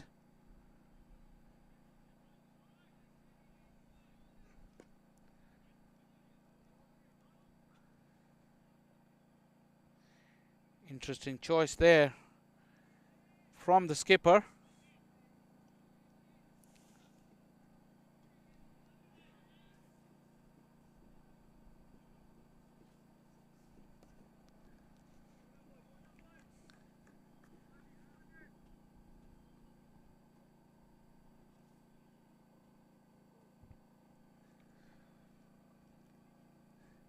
McNally so far none for 19. Full toss, that's gone up and not very far. And he's dropped it. An absolute sitter. It went miles in the air and had plenty of time to come underneath it, but just spilled it. It's very unlike the Lightning because they've been excellent in the field so far. Once again, you could see he had so much time to line it up.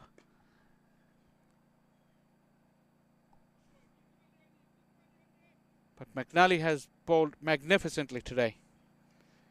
Very unlucky not to show a wicket against his name. But just 21 runs of his 3.3 overs.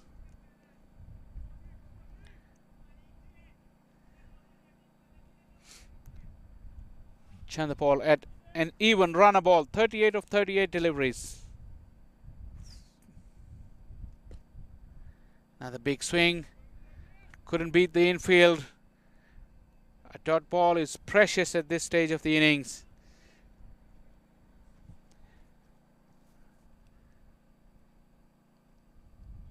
Having said that, that is one of the boundary options for Chandapal if he can beat that fielder in the infield on the offside.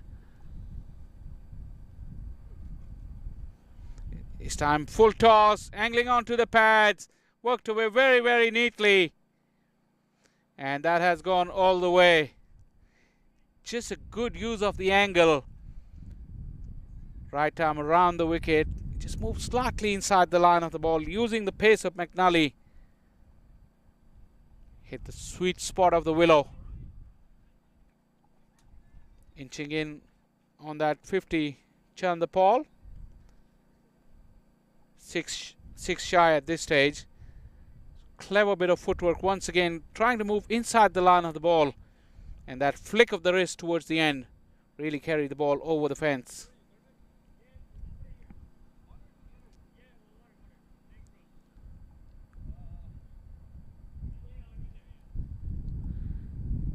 McNally has very rarely been loose today, but that was a little slip-up delivery from him. Slightly ruining his figures, but still very, very good. Final delivery of his spell. None for 27 so far.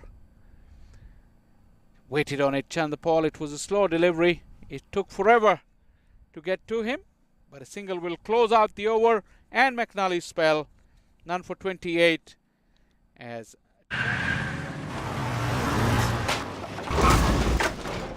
What's up, Doug? What got into you? At Sunoco, we know how to fuel peak performance. Fuel your best.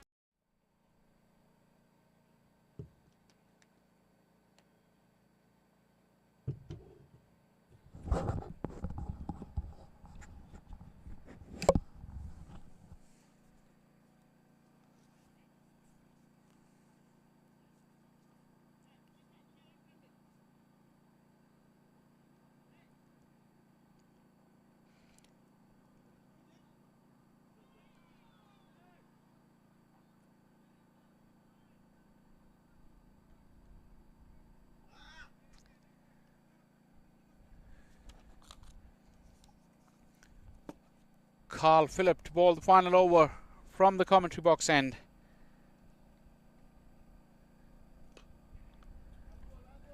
Nicely played by Chandapal. Rolled the bounce nicely.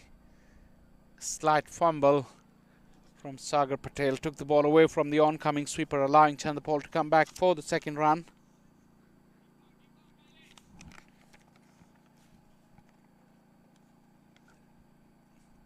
But the big question is,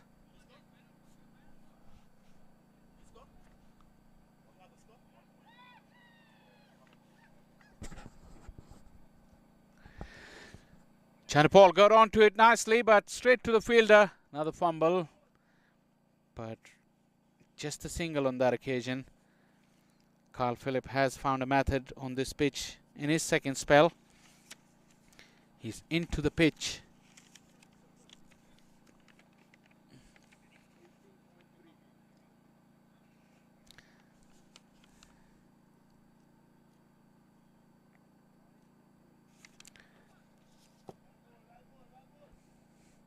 Another good one from Carl Phillips. That fielder at deep square leg has been kept pretty busy. It's not the grandstand finish that Orlando Galaxy would have hoped for, with wickets in hand.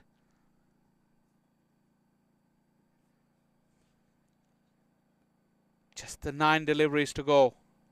Gary Peer will bowl the last over. Won't be easy against him, as this one once again bouncing awkwardly in front of the fielder.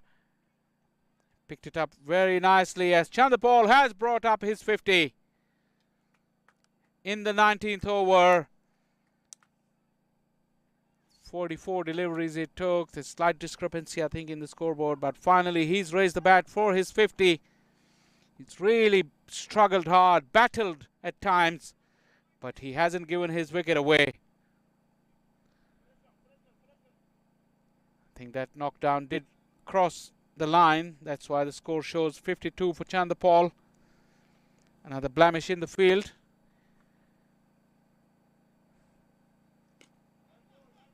Another one into the pitch. Chandapal could hit it straight to the fielder. No 2 on that occasion. Just a single, but when I say another blemish on the fielding chart of Atlanta Lightning, there have been very few. That drop catch in the previous over, and this one, can't really call it a blemish because it was a bad bounce and he put the body on the line, but still ricocheted over the fence. Touch in when he had no room. He's really resorted to that agricultural hoik to onside, and when the field was well set, he could only muster singles. Good one from Carl Phillip. His spell has come to an end. 10 of his final over. Galaxy with 1 to go, 137 for 3.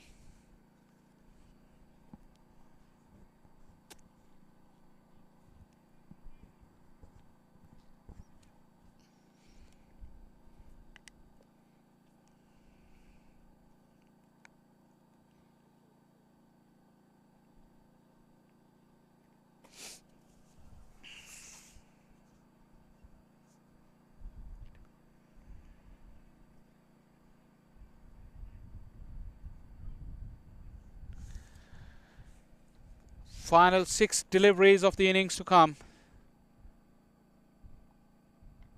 Well, skipper Pierre, I think, has 1 over left, but he's decided to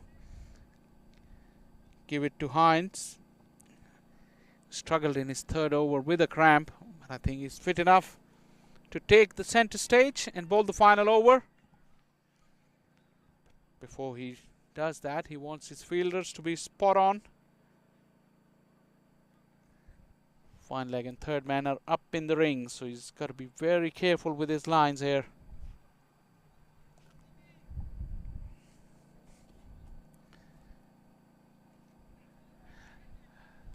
Did he get enough on it? Fielder is interested, but the wind has taken it over his head. It went straight to where the fielder was, but over his head, and Dachin, who's been hampered by that injury, was cramped for space on that occasion, but was able to get under the ball. Slightly slow delivery, and he didn't middle it, but just enough to go over the fence. A much needed boundary and a good start to the final over. Low full toss on that occasion. And it's gone through the gap. Slight mix up between the two fielders, and the boundary has been reached. Dachin has really cutting loose in this final over. 10 of 2 deliveries. Closing in on that 150. As Hines has really struggled in the second half of his spell, bowling in different lines and lengths in the final over. 10 of 2 with 4 to go.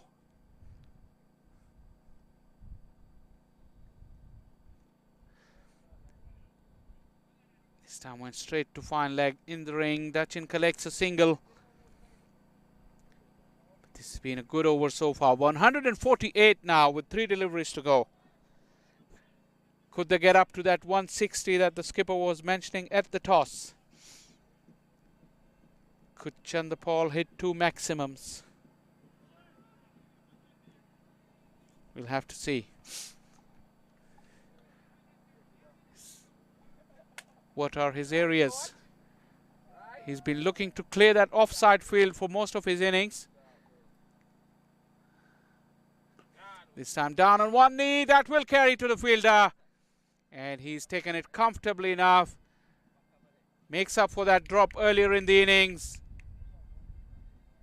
But Chanderpaul has played very, very nicely. He's anchored the innings. Couldn't find the big shots to finish off the innings. But 53 of 45 deliveries. His work for the day. He's got down on one knee. Tried to get under it. Skipper Kerry Pierre made it look very, very easy. But a fine hand from Chanderpaul as Orlando Galaxy with 2 deliveries to go. 148 for 4.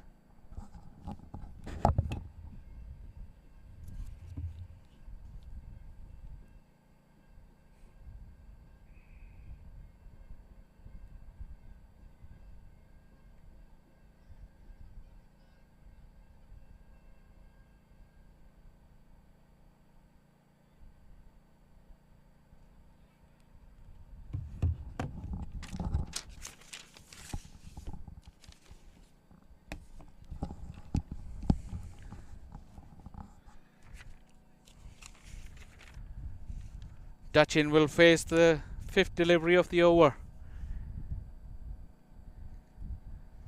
Swing and a miss.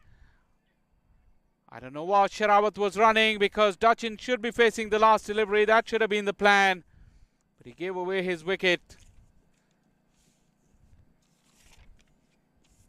Strange bit of cricket there from Sherawat. He was just running down to get onto the strike for the final delivery, which didn't make any sense, because Dachin has been there for a while and he should be the one who would be taking the last delivery. Hines really struggling, I think, but he's just got 1 delivery left now. 1 delivery to go through, and then he can take a well-earned rest. 2 for 38 so far for him.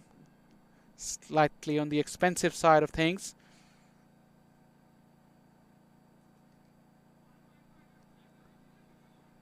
He's looking for 2. Easy run out there. because Dutchin has been hampered with that injury. He couldn't run fast enough for the first run. He still tried for the second run, but he was well short. So the innings has come to a tame end. 3 wickets in the final over with not many runs as well. That's not what Galaxy would have been hoping for, but they got up to 149, which means that the winning target for the Atlanta Lightning will be 150 runs off their 20 overs. You see those 2 red dots at the bottom. There's a third one that will appear very soon because they collected 1 run off the final delivery and a run out as well. So 149 is the final total here at the Atlanta Cricket Fields. Atlanta Lightning was very disciplined. Their bowling was good for most of the times. The fielding excellent. Just a couple blemishes there, but they were in control throughout. Never let Galaxy away. And look at that batting chart. Plenty of starts there for Patel and Nasir. Only Chandapal went on, scored 53 of 46 deliveries. That little cameo there from Dutchin towards the end, 29 deliveries and 40 runs. But none of them could finish with a big flourish towards the end. Bowling was disciplined. Kyle Phillip, the second spell was really well controlled. He hit the pitch hard and bowled very quick. McNally, excellent control. Kerry Peer didn't bowl his full quota, a bit surprisingly. 2 for 15 was the star man with the ball. Wickets for Hines as well. Heath Richards, just a 1 over for 16 runs. 7 extras and 150 will be the target for Atlanta Lightning when we come back after a short break. Players are taking lunch here, and we'll take a short break as well. We'll be back with the run chase in just about 15 minutes. Took that last corner pretty quick. Sir, I need 1 hand on the roof, 1 hand on the pump. Timeout for Sunoco Go Rewards. Keep pumping. With new Sunoco Go rewards, when you fuel, you save, because rewards come first. You're watching the Toyota Minor League Cricket Championship, presented by Sunoco.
Hello and welcome back to Atlanta Cricket Fields.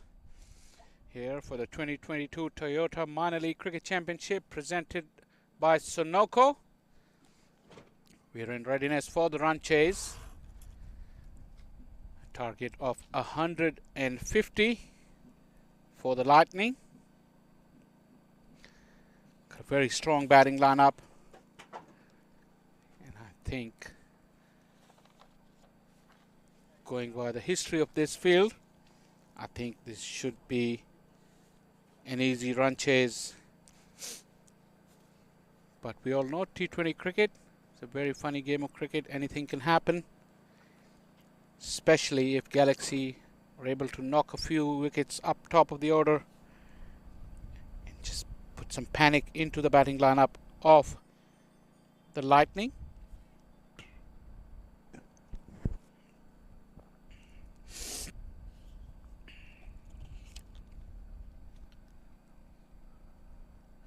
The umpires have taken to their positions. The two openers are in the middle, Mark Parchment and Sagar Patel.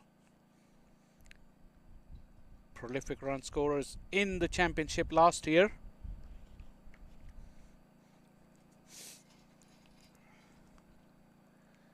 This power play will be very important, and it will set the tone for this run chase.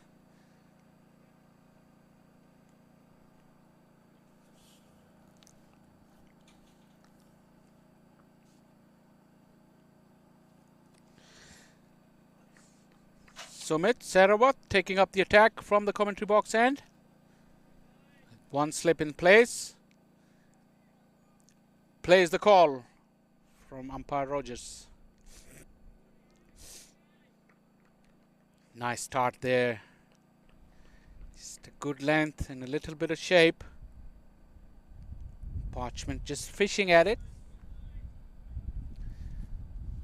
Like I said, in Atlanta it rained a lot in the last week and it was very humid at times, but today there's a very nice breeze that is really helping the players, and also with the outswing from the commentary box end, there you go, little bit of movement and the bounce that has been the feature of this wicket, not only today but we saw it last year as well. If you're prepared to bend your back, you can get that bounce. And it takes a little bit of getting used to by the batters.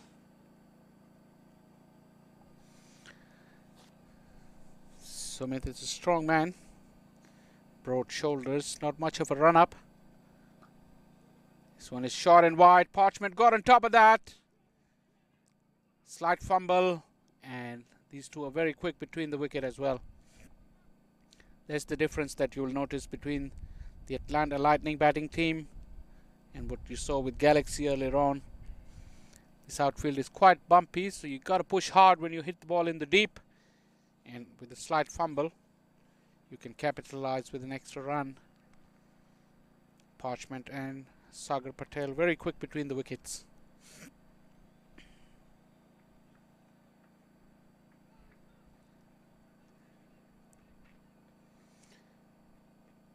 As we see so often, when the bowlers try to go for that magic ball, they get the swing and seam when the ball is on the fourth stump and goes away from the batter. Every time they try to do it from middle and leg, it just goes with the angle and drifts towards the pads of the batter.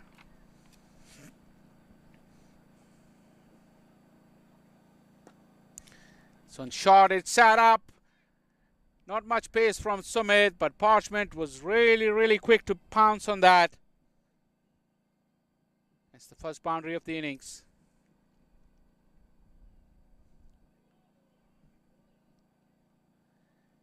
Got into position very nicely, picked up the length very quickly. And like I said, Sumit doesn't have the pace. Parchment has gotten away to a good start. Two very good strokes in the first over.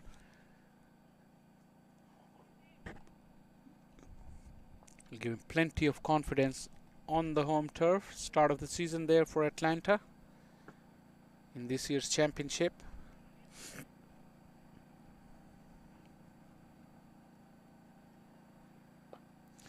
Short and wide, flashing blade. It flew over the head of the point fielder and beat the sweeper there. Poor delivery, but you could see that Parchment is in very, very good order. He moved quickly back and across and got on top of the bounce of that delivery. Never looked to keep it along the ground. He just flayed it. Good over. First up there for the Lightning. 10 of the over. 1 gone, 10 for none. वक्त आ गया है Lakshmi basmati rice को घर लाने का। Lakshmi extra long basmati rice. इसका हर दाना हो इतना लंबा, पकते हुए महके और प्लेट पे क्या खूब खिले। हाँ, मेरे घर लाने का।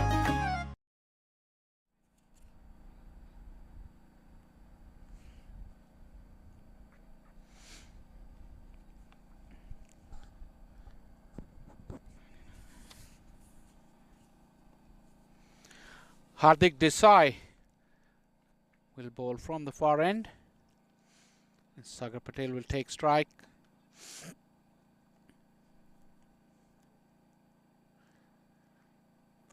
They got a slip in place.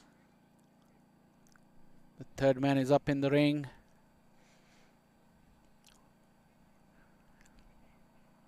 There's no one behind square on the onside. It's got to be very careful with the lines.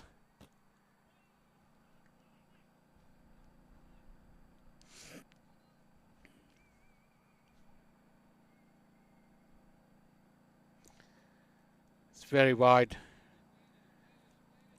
Wide outside the off stump. Not much of a run up there from Desai. Bit of a slingy action, but he lost it completely halfway through the delivery stride as he fell away towards the offside.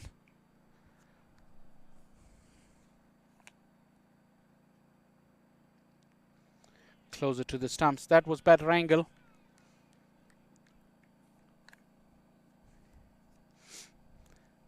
Still, that bounce is there for everyone to see.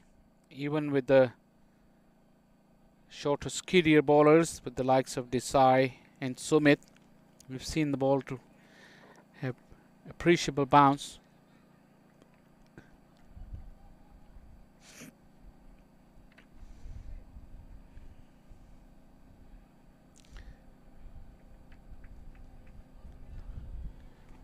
A stuttering run there from Desai.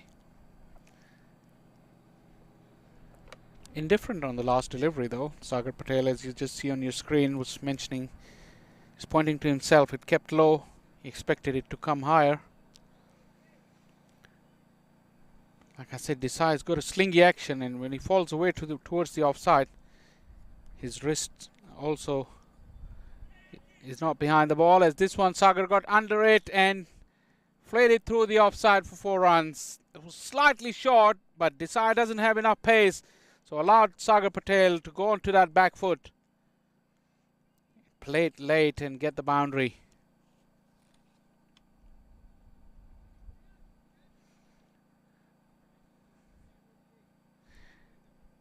Just the transfer of weight and delayed his stroke just a little bit. Went aerial, but in the gap.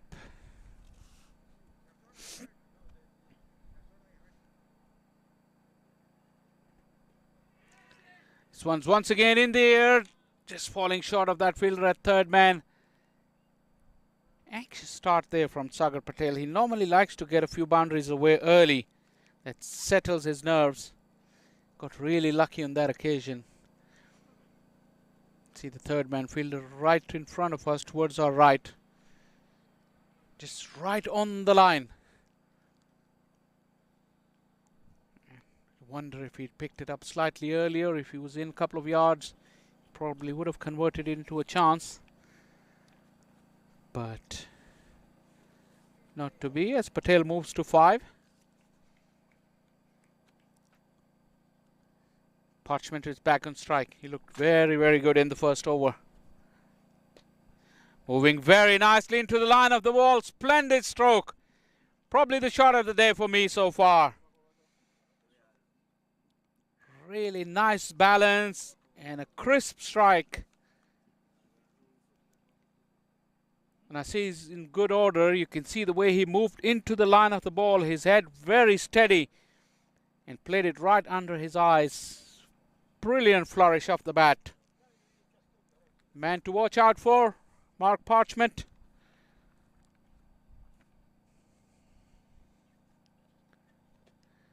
And it's gone in that area once again where we have to look for the ball. I don't think Parchment will appreciate that break because I think he's in the groove. He's timing the ball sweetly, finding the middle of the bat.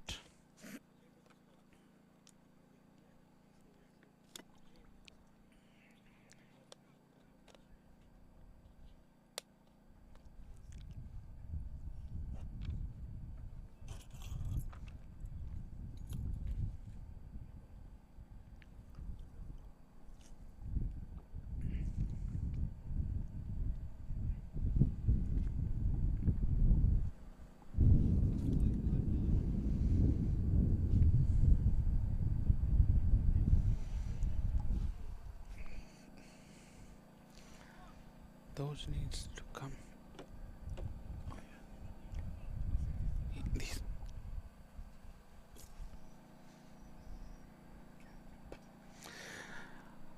Up in the air, just over the head of the fielder. This time Parchment wasn't in control. He's timing the ball so sweetly, he doesn't need to manufacture any shots. That was a good length delivery. That shot wasn't on. And he was lucky, went over the head of the fielder. But another very expensive over has come to an end. 2 gone, 21 for none. Yeah, they will be on every ball. Yeah, they will show every ball. 1, 2, 3.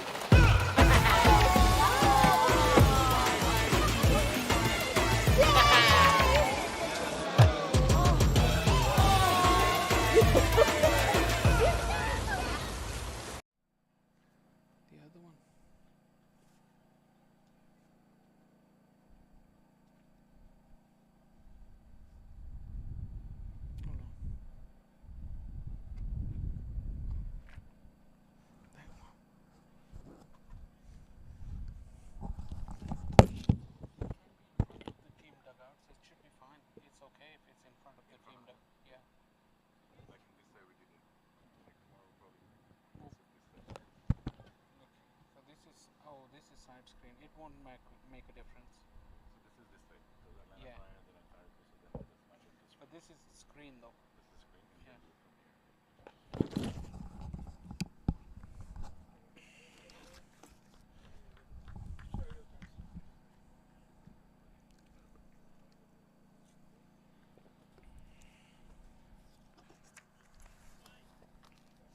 Parchment looks a very organized player. Very pleasing on the eye. This one's got through the gap. There is a sweeper there. But even in good nick, if you notice last couple of deliveries, Parchment is looking, when he's trying to look to hit the ball too hard, he loses his timing. But in the first 2 overs, he's just looking to time the ball, caress the ball. Not much effort there, but the timing was spot on.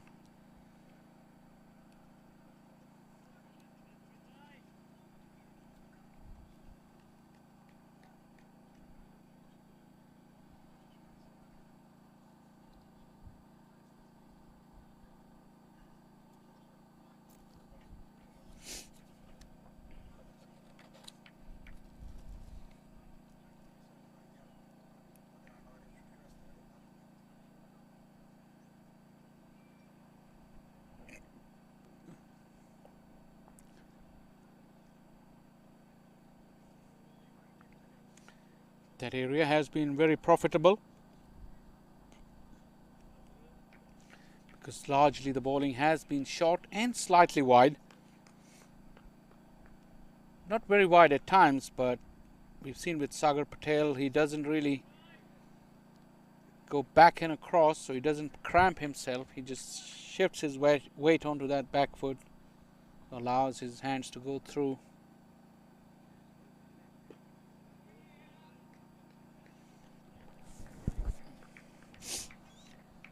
It's one thing with Parchment that we've seen last year as well. He doesn't like small totals, so when he gets settled and when he gets settled on the crease, he likes to score big runs, centuries. Dangerous looking player this time, once again getting on top of the bounce very nicely. Disappointed that he only collected 1 run.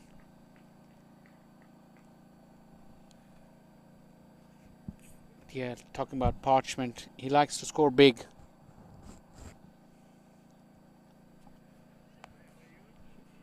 You don't associate with him that he'll get a quick 20 and 30 and give it away.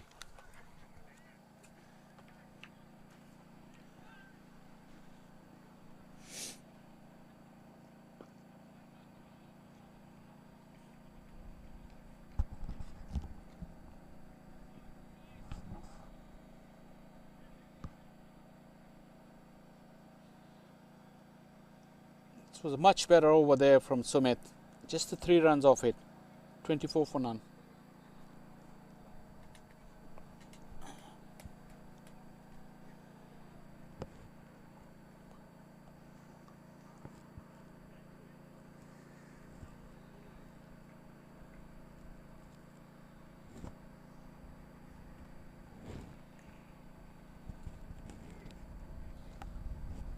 Yes.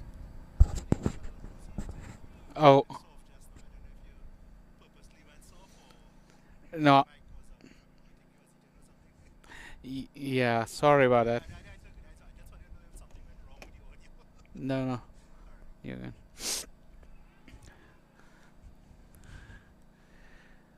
24 for none after 3 overs. Parchment on 17 of 12. Sagar Patel on 6. Parchment has looked very good.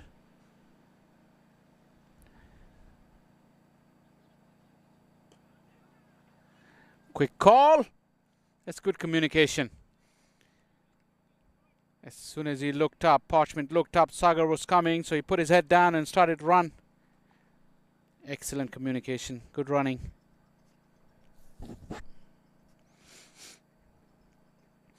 And because of that early onslaught as well, the field is set back in the 30-yard ring, which means that if the communication will be better, they can get a single almost every time if they hit the ball softly in that direction. Off the edge, this will fly to the left of our com box. Too much width given, and although it came off the edge, but Sagar Patel had plenty of time to see the ball and throw the bat at it. He's not looked in the best of nick, but he'll take the boundary.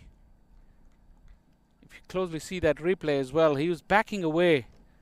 That means his weight was never into the shot, but it was so slow and so wide that he could still put bat to ball.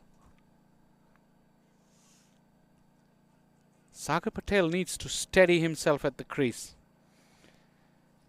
When there's so many opportunities available for run scoring, then you don't try to create any,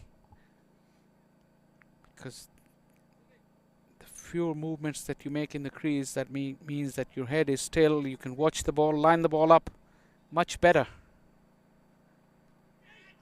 Once again, not in control. That shot wasn't on as well, but off the edge. Falling short of the third man fielder. Living very, very dangerously, Sagar Patel.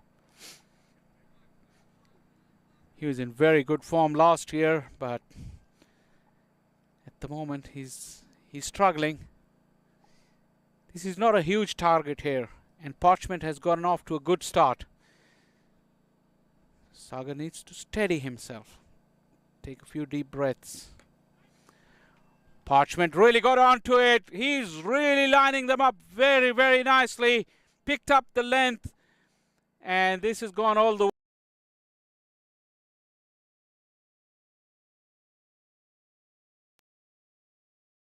way. Incredible stroke there.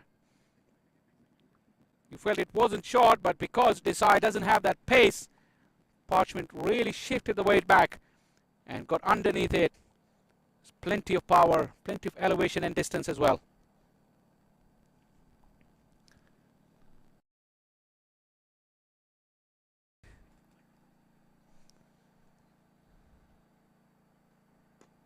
This time is full, glorious. This is magnificent from Parchment. He is in excellent order. His balance is top notch. And whichever line you ball at him, he picks it up very, very quickly. He has the area in the mind. Nice straight bat as well. Just a flick of the wrist at the last minute to get in placement. This is batting of highest order from Mark Parchment. The most entertaining knock so far, in my opinion, for today. And he's not done yet.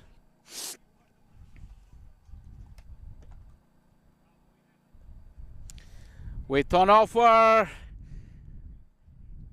He really would consider himself unlucky. It flew very, very quickly to that fielder at backward point. Desai will breathe a sigh of relief that his over has come to an end. None for 25 of his 2 overs. 38 for none after 4. My son, he's so soft-spoken. Oh, yeah. Everyone says he's so good-looking, and he never forgets to call. Hi, Mom. Born for your true self. The 2022 Tundra. Toyota. Let's go places.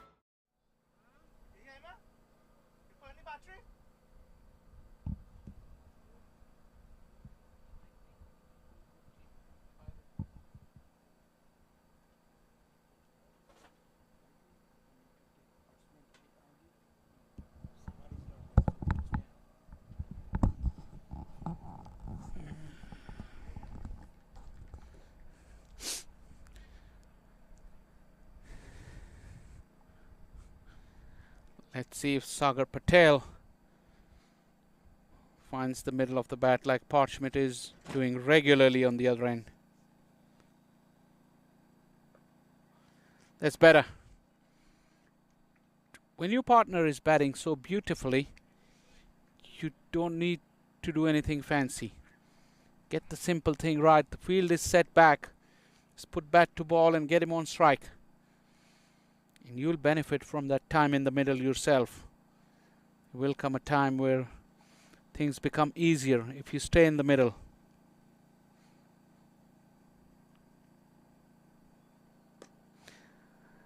Well, that pace is not troubling him.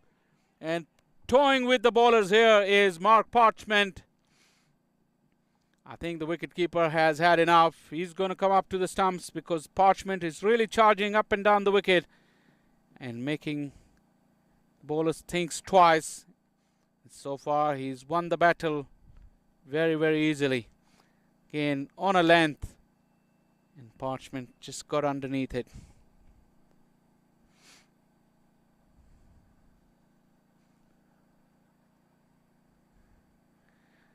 Galaxy doesn't have enough runs. Could they attack Parchment with spin? We'll have to wait and see. This is the 5th over. Still one more over to go for the power play.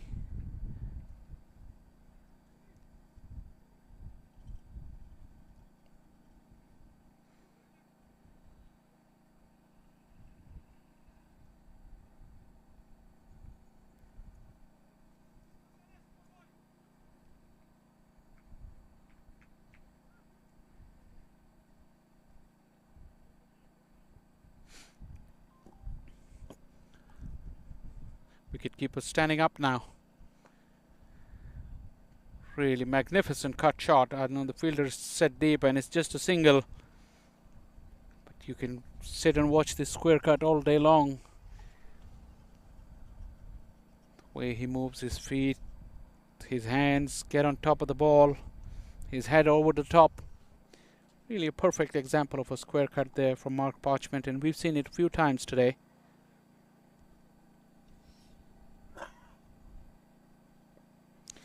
In the air once again, Sagar Patel's charmed life continues, and this may have enough legs to go over the fence.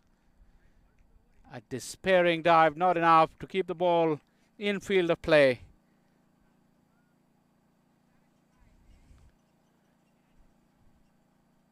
Ten of the over already. Look at that. Sagar Patel once again moving away from his stumps, trying to open up that offside for himself. He scored more runs off edges than off the middle of the bat today. He's batting on 16 of 10. He's a better quality player than that, though. This one's in the air. One too many. Sagar Patel, it was only a matter of time before this would happen. The edges were flying all around, and finally one went straight to hand.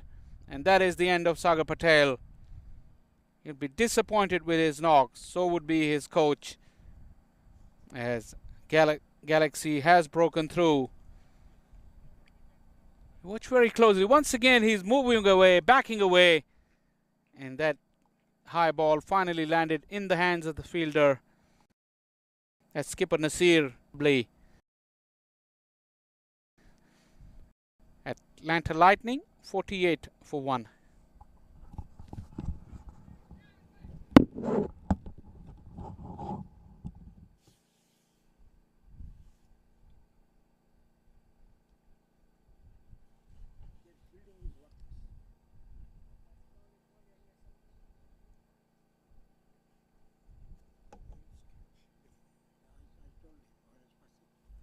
That's a dolly catch.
Mark Parchment is still in the middle.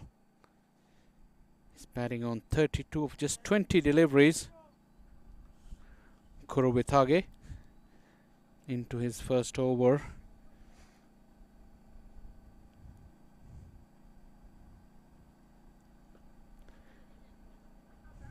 Parchment creams this one away for a single.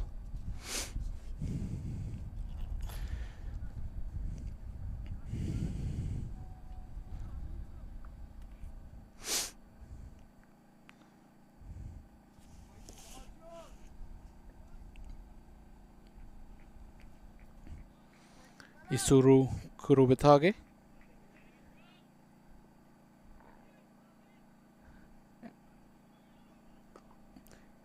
As is the trend these days now, left arm spinners do bowl round the wicket, but they run straight through.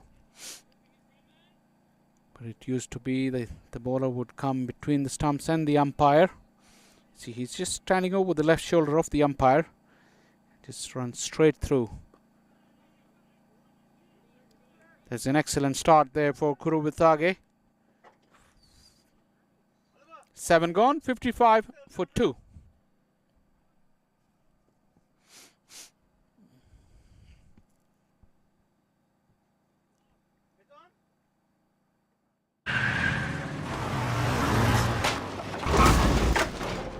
What's up, Doug? What got into you? At Sunoco, we know how to fuel peak performance. Fuel your best.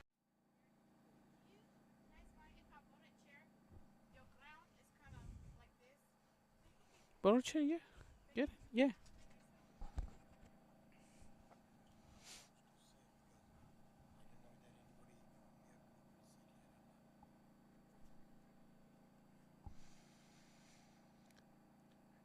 Target of 150, 95 needed of 13 overs.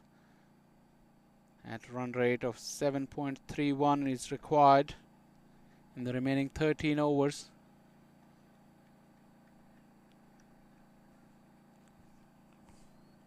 Matthew Comrie from the far end.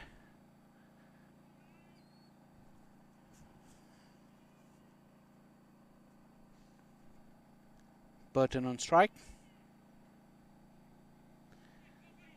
Right arm wrist spin, but was way short and misdirected as well. Kuruvitage gives up the chase as a boundary to begin. Comrie won't be very happy with that delivery, but Burton won't be complaining because he needed to get his innings started. It's the risk you run with right arm leg spinners. They may produce wicket taking balls,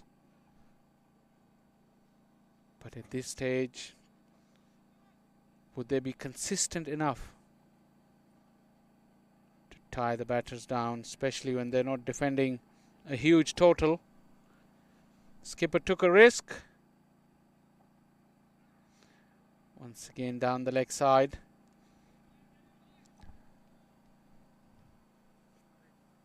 Fine leg up in the ring. If Parchment had got a little bit of bat on it, Burton rather, he would have collected another boundary.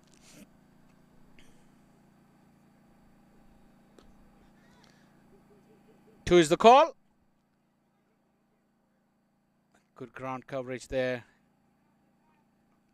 Prevents the second run.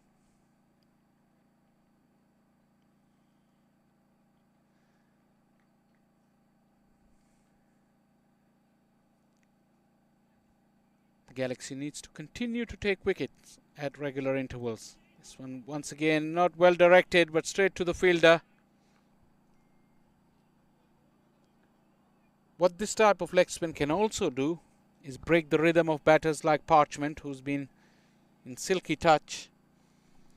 But when the bowling is as inconsistent as it is, it can cause a loss of concentration. That's what Parchment will have to look and counter against.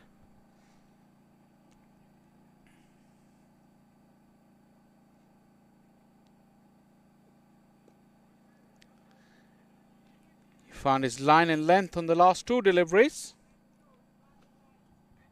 Matthew Comrie. It's a good sign for him. Probably building in confidence. Another good delivery and a big shout. Would the bounce save him? He was down on one knee. He got struck pretty high, but that knee was on the ground. It'll be a very interesting replay. Like I said, Comrie had found his line and length with the previous two deliveries. This one was another good one. Have to watch for the flight. On another day, like I said earlier as well, this could easily have been given out. Burton is pointing out to where the ball had hit, but I think the ball hit him on the thigh when his knee was on the ground. Could consider himself very lucky. 8 gone, 62 for 2. Took that last corner pretty quick. Sir, I need one hand on the roof, one hand on the pump. Timeout for Sunoco Go Rewards. Keep pumping. With new Sunoco Go Rewards, when you fuel, you save, because rewards come first.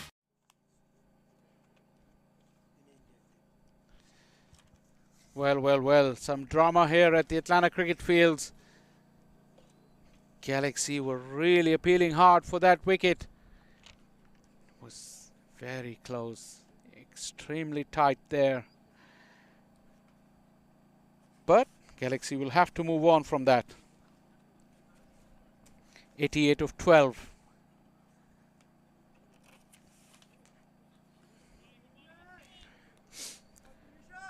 Kuruvitage seems a very experienced campaigner.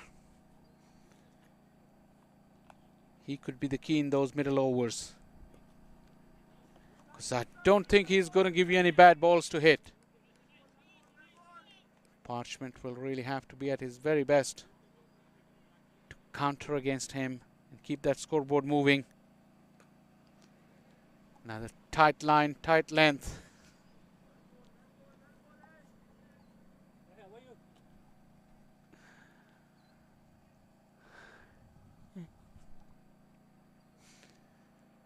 Good spell here from the Galaxy, putting a lot of pressure on the Lightning. 2 is the call from Burton. A slight fumble there from skipper Nasir, who was attacking the ball. Try that one-handed pickup to prevent the second. Good intent from the skipper as well. Look at him, how he charged the ball. Almost got himself wrong-footed there, allowing an extra run.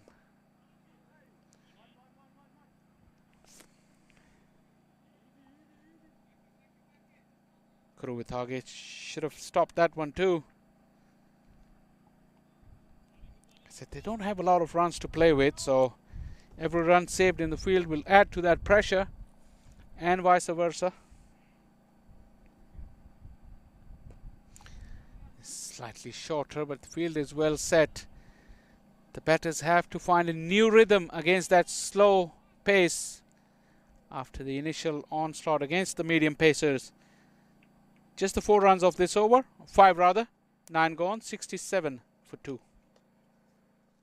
वक्त आ गया है Lakshmi basmati rice को घर लाने का। Lakshmi extra long basmati rice. इसका हर दाना हो इतना लंबा, पकते हुए महके और प्लेट पे क्या खूब खिले। हाँ, मेरे घर लाने का।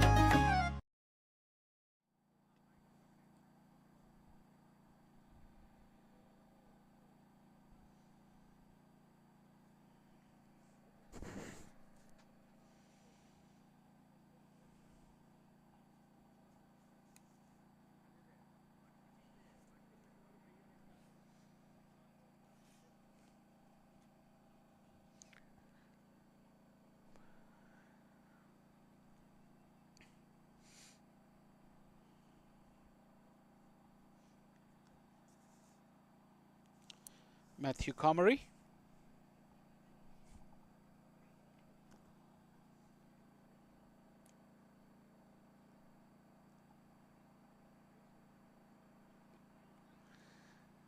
That's better from the right arm leg spinner. He's really found his length towards the back end of his first over and now starts off with a good one.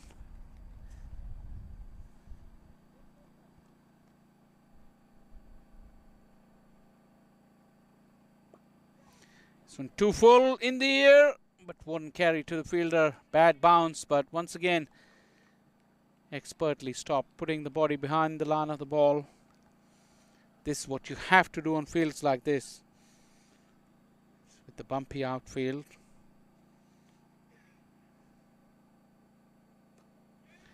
Short, came down hard on it.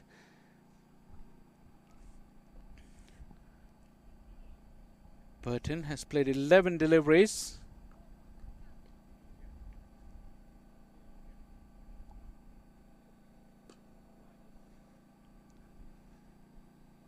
He's moving well in the crease. Looks an organized player as well. Big, strong lad.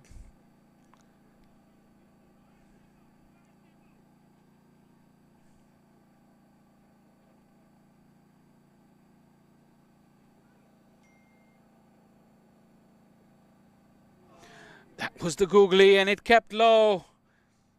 Parchment played all around it. You see the replay. Comrie went slightly towards the edge of the crease, and that ball kept low. But watch, as he bowled it from the back of the hand, it was a googly, kept coming in. Lucky there for Parchment, it missed the stumps. This has been superb from Comrie. He went for a boundary on the first delivery. He bowled a wide the second one, but since he's really put the brakes on. Or did I speak too soon? That was a drag down, but luckily it was hit straight to the fielder. But an excellent over has come to an end. Just 3 runs off hit, and at the halfway stage, Atlanta Lightning are 70 for 2.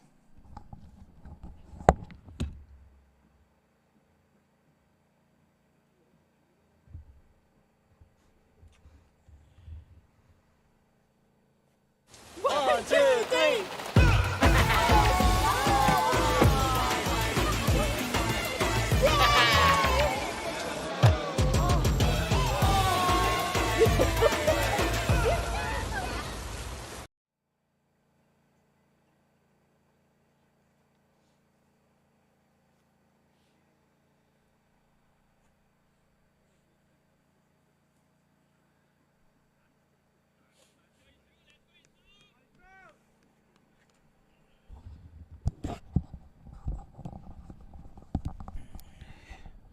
He needed off the last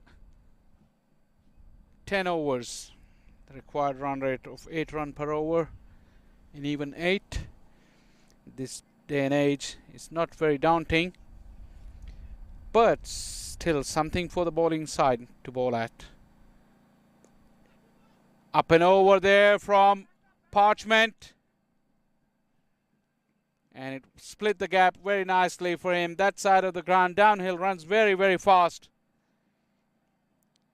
Kuruvitage, who's been bowling very tight, got greedy, went to try and buy the wicket, floated it up in the air, and Parchment was good enough to hit it up and over and into the gap as well. Parchment also needed that boundary because his innings has stalled in the last 10 or 15 minutes.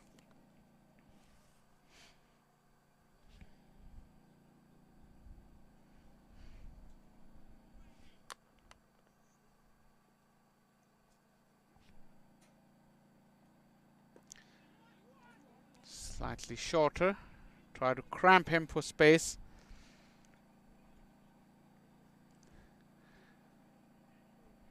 Parchment is really picking up the ball from the bowler's hand very nicely today.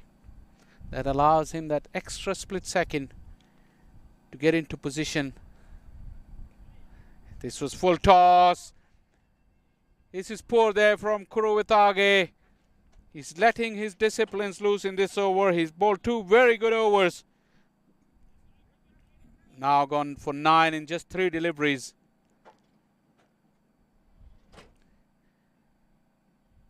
Halfway through the spell, did he feel the need to take a wicket and try something different at the beginning of this over? Hasn't worked out for him so far. And it has given the momentum back to the batting team, as looking for 2. Nasir had plenty of ground to cover at long on. Easy couple of runs there. These two look good athletes as well, Parchment and Burton. Pretty quick between the wickets. Another drag down there from Kuruvitage. Running hard and coming back for the second comfortably. Burton had to get out of the way of the throw in the end, but he had judged that run beautifully. 13 of the over so far from Kuruvitage. Putting that run chase back on target.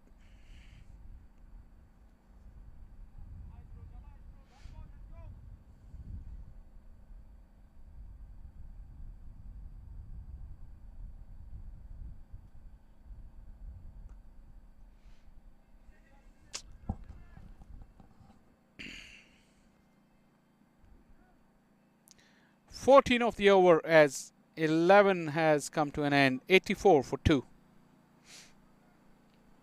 My son, he's so soft-spoken. Everyone says he's so good-looking, and he never forgets to call. Hi, Mom. Born for your true self. The 2022 Tundra. Toyota. Let's go places.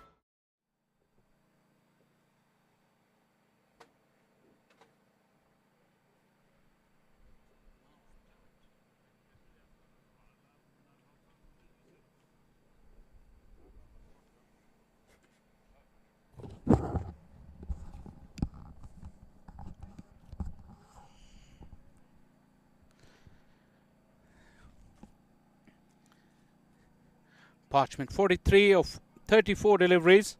Burton 20 of 16 is on strike.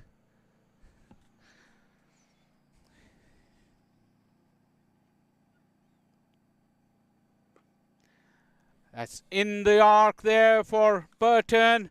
Those long levers came very, very handy. And it sails over long on.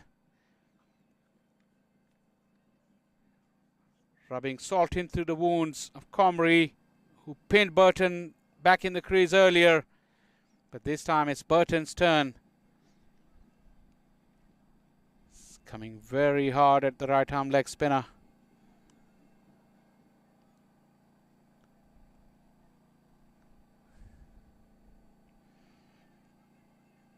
That run rate, which was only a few deliveries ago, the required run rate was 8 runs per over, has quickly come down to 6.79. Quick call there from Parchment. That's excellent cricket there. It went straight to the fielder at short third man, but Parchment was really keen. And Burton trusted his call. That's something what didn't happen earlier in the Lightning innings when the second wicket fell through a horrible mix-up. Very nicely weighted there by Parchment. This is really splendid stroke. Wasn't that short, but Parchment delayed his stroke a little bit to play it late and find the gap. Look at how he had to get on top of the bounce. That is because he played it late. 3 fielders were there, but he split them perfectly. Batting of the very, very highest quality from Mark Parchment. Just 3 away from his 50.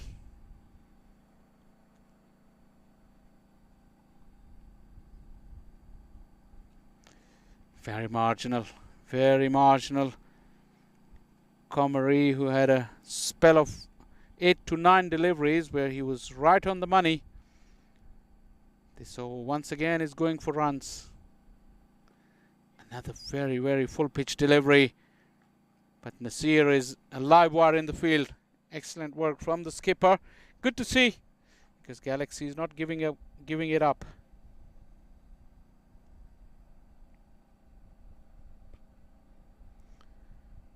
Parchment, by virtue of that single, will keep the strike as 12 overs have come to an end. Another good one there for the Lightning. 12 of it. 96 for 2.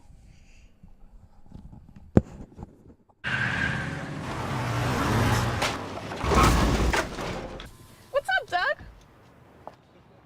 What got into you? At Sunoco, we know how to fuel peak performance. Fuel your best.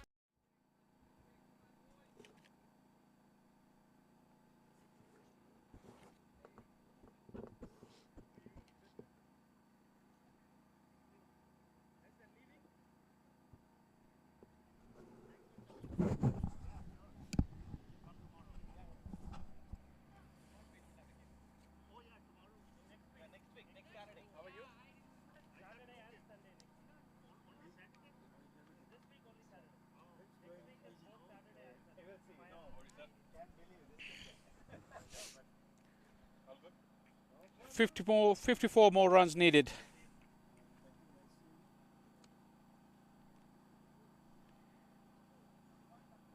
Eight overs to go.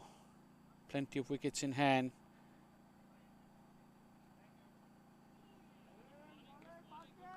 Play and a miss there for Parchment. The scorer will correct it. Who's on strike? You see towards the bottom of your screen. It is Parchment actually who's facing, because he got the single on the last delivery. It's again play and a miss.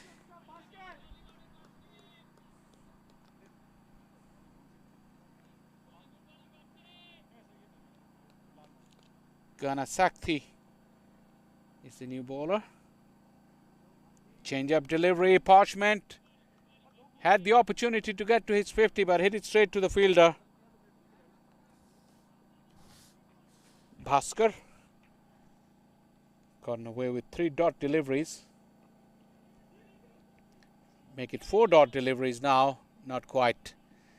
Slight fumble there.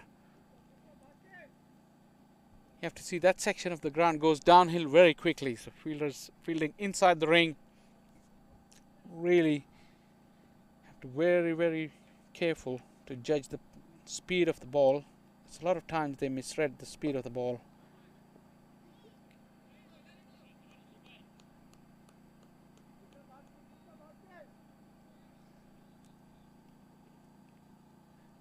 If Bhaskar can get away with 1 delivery, this will be an excellent over. Just 2 of it so far. Parchment on 49. It was a drag down, but hit it straight to the fielder. But that will bring up the 50 for Mark Parchment. A very polished knock there from the tall right-hander. He looked in control from the beginning, laced with some magnificent strokes, and he really richly deserved the half century. Well played, Mark Parchment. 13 gone, 99 for 2. वक्त आ गया है Lakshmi basmati rice को घर लाने का। Lakshmi extra long basmati rice. इसका हर दाना हो इतना लंबा, पकते हुए महके और प्लेट पे क्या खूब खिले। हाँ, मेरे घर लाने का।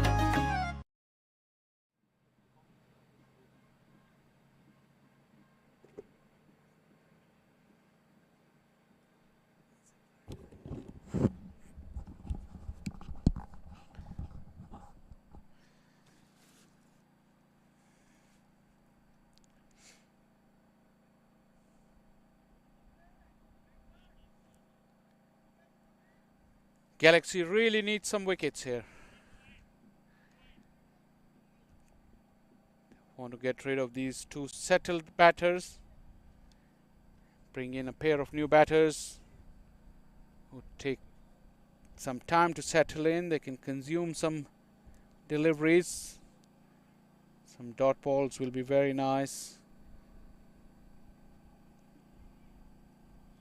A couple of boundary-less overs, if not more. Skipper is ringing the changes though. He's trying his best. Manav Patel is the new bowler.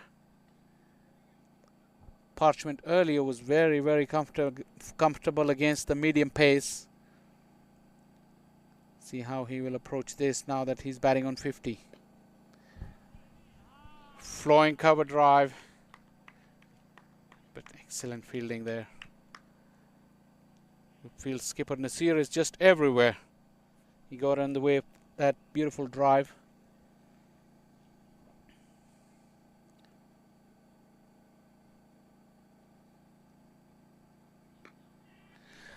Looking to go big. In trouble there. Oh, the fielder had to take the jump to stay inside the field of play. Hardik Desai, not a very tall man, but he couldn't get to the ball, and that's 6 runs for Mark Parchment. That wasn't one of his best strokes of the day. He was looking to play it onto the mid-wicket area, but off the leading edge, it flew towards long off. Can't see the boundary line from here, but I think he misjudged it and couldn't time his jump properly as well. You have to say that Parchment could consider himself very lucky. That was a false stroke.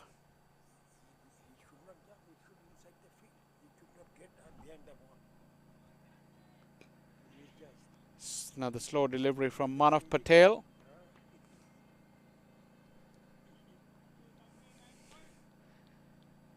Nasir tried about 3 different ways to stop that ball. Eventually got it with the slide.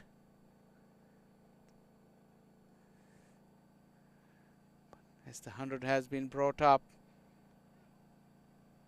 the required runs, 44, really shrinking very, very quickly.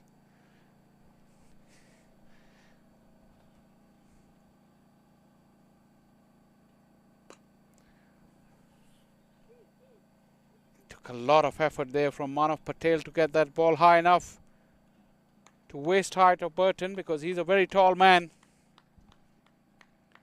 But I think Manav Patel's strength is his variations. He's trying to mix them up, trying to confuse the batters with his changes of pace and length. Once again, the wicket keeper's coming up because Parchment likes to charge at those medium pacers. To stop him from doing that, wicketkeeper has come up.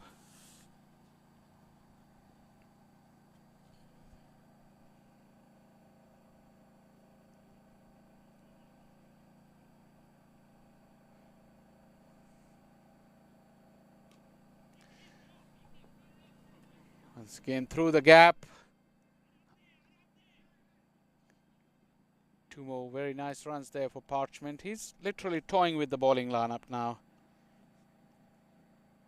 He showed it to Manav Patel that he was going to charge at him.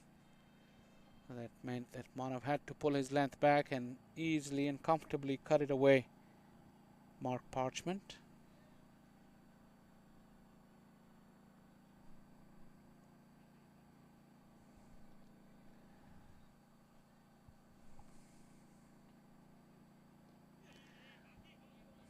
This was a good delivery. Change of pace. Almost deceived Parchment.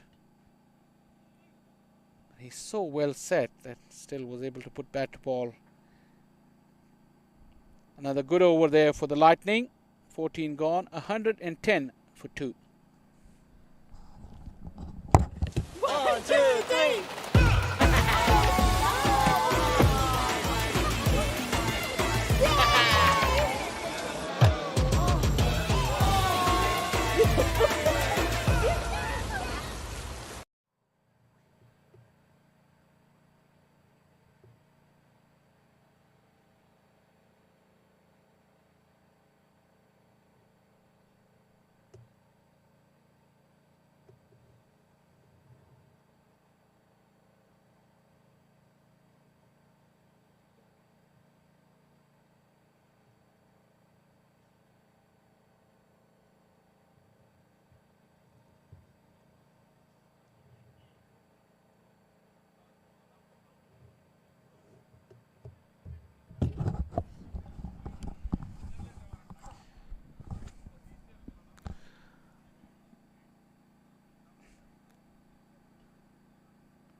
Bhaskar to continue.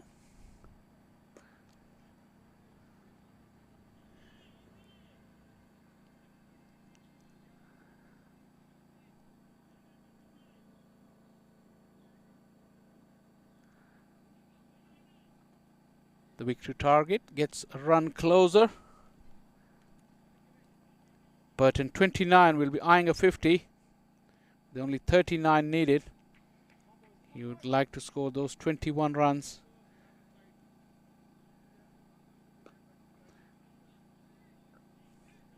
It's a firm drive down the ground, straight to the bowler. Fair to say, with 39 required for victory,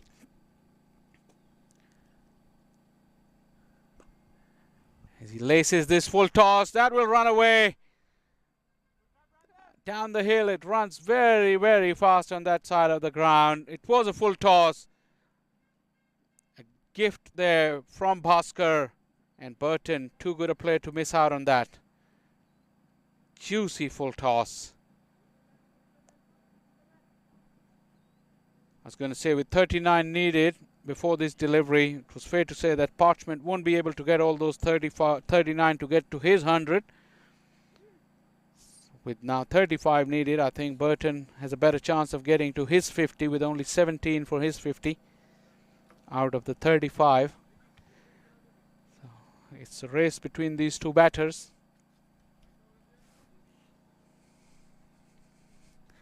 It has to be said, Burton is unlucky to be still there. But that's not his fault. And he can capitalize on the opportunity he had, because on another day, he could be half as much out as he was today and got given out. So you have to take the rough with the smooth over a course of a season. All these things even out. At the end of the day, you get some in your favor and you get some against. But I think I've just started to notice that the shoulders have started to drop in the Galaxy lineup. 33 needed now, 5.1 deliveries. So that's 33 of 31 deliveries with 8 wickets in hand. Excellent fielding. Parchment now has tried 3 times to get through this gap, but has failed on every occasion thanks to some splendid fielding. Better over there from Bhaskar with 15 gone. 117 for 2. My son, he's so soft-spoken. Oh, yeah! Everyone says he's so good-looking, and he never forgets to call. Hi, Mom. Born for your true self. The 2022 Tundra. Toyota. Let's go places.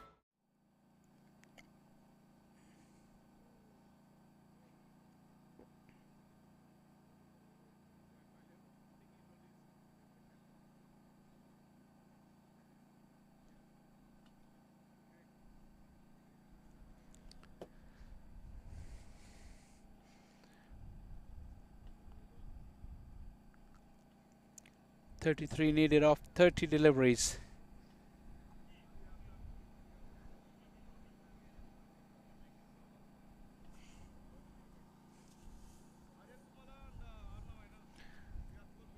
Rohit Dachin is the new bowler, who early played a very good knock.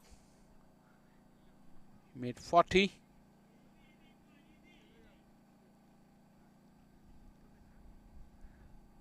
But the Atlanta Lightning are doing it very, very comfortably here. Not a hint of panic. Just cool, calm and collected. These two in the middle. In the air, just falling short of the fielder.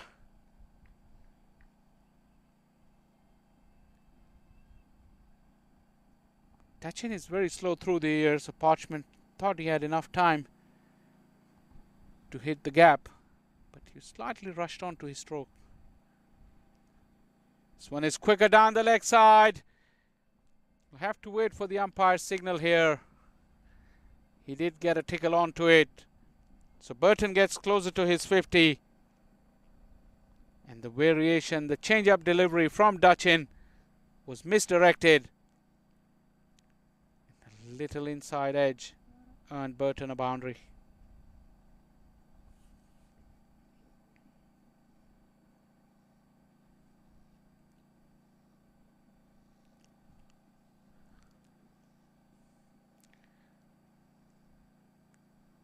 That hint of drop in shoulder is becoming very evident by the ball. He's swing and a miss. But we just had a look at the Lightning dugout. They're all smiles. Pretty happy about things. Top edge. Fielder circling underneath it. He never looked like catching that. Never ever looked like catching that ball. As that ball went in the air, it was above his head.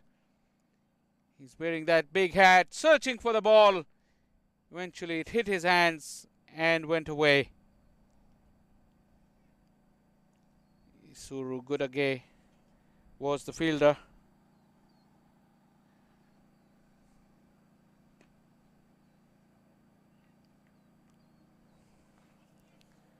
The writing is pretty much on the wall for the Galaxy with 4 overs to go. Only 25 needed. 125 for 2. 1, 2, 3.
Tejnareen Chandapal has been given the ball.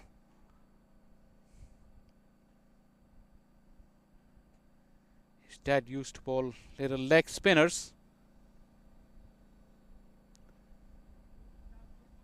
And although his batting stance and setup looks very similar to his dad, but his bowling style is completely different.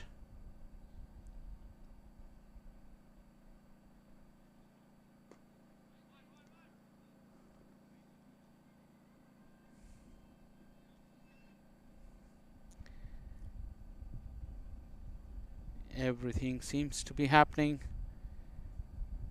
in rather slow motion mode. It's going through the proceedings. But Burton really using those long levers, got to that ball. It wasn't an easy shot. It was away from him, but he got down low and full extension of the arms to get to that ball. And the connection was sweet and solid. Look at that, how far he had to reach out to meet that ball. And the distance he got on it, incredible. The power that these players possess is really very incredible.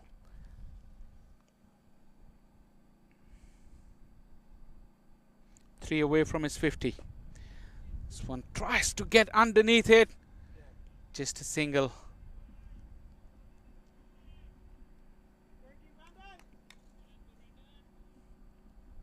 Speed of the game has really changed in the last few years when you watch from pitch side. As this one is gone. This is out of here. Chandapal allowed Parchment the length to get underneath it. And he didn't need second invitation. It almost landed in the car park, just about 30 meters outside of the boundary fence. Probably the biggest hit of the day. It's going, and you could see it's gone a long, long way. Just 11 needed. This target of 150 has come in a hurry. 14 off the over.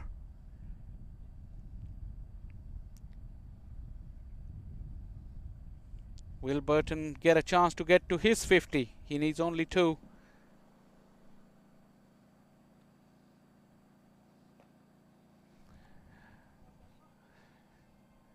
Well, that's not a good sign for Burton, as Parchment will keep the strike. He moves to 70 with the victory target inside. 10 needed in 3 overs. 140 for 2.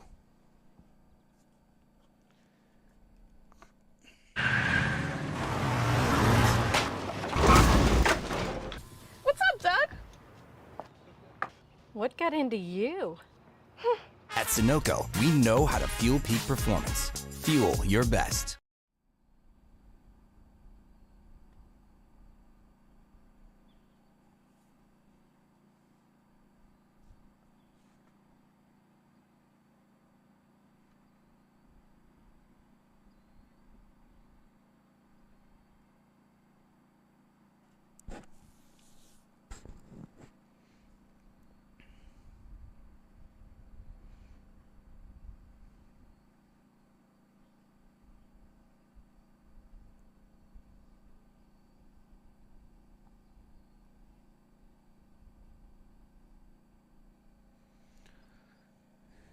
Ten needed in 3 overs.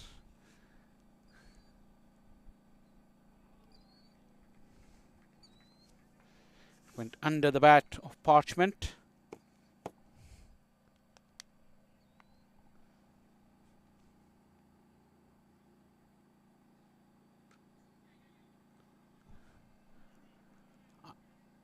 Burton will get a chance to get to his 50 now. With 9 needed, he needs only 2. 50 of 31 deliveries. 48 of 31 deliveries, rather. That's a glorious stroke. The sweeper is there. Went straight to him.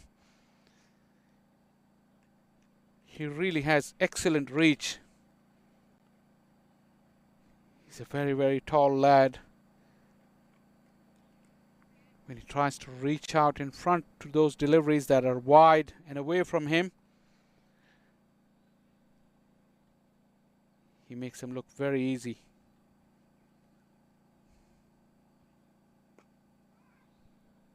Parchment rather scuffed that drive. The bottom hand coming through, the bat turning in his hand. See, that's what he's practicing. That willow didn't finish straight. And the bat turned in his hand. That's why it went away to the fielder. Another flowing drive. And this one goes through the fielder as well to bring up Burton's 50. This has been another very, very good knock. Burton has really played some powerful strokes throughout this innings. Really pleased about it. 50 of just 33 deliveries. His power and his range of strokes was there for everyone to see. Look at that. This has been areas. Look at it traveled to the deep. And the fielder, who only had 5 to 10 yards to cover, couldn't cover the ground.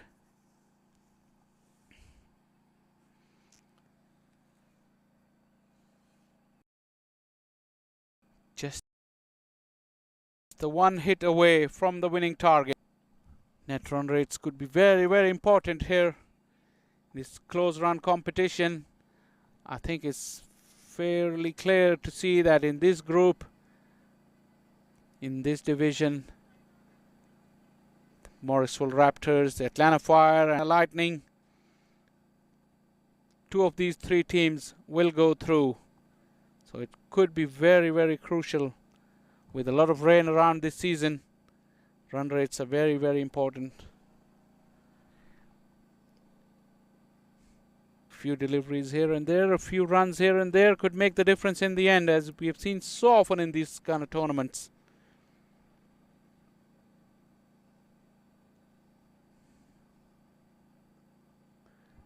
Burton has helped it on its way. He didn't waste any time and achieved the winning runs on the last delivery of the 18th over.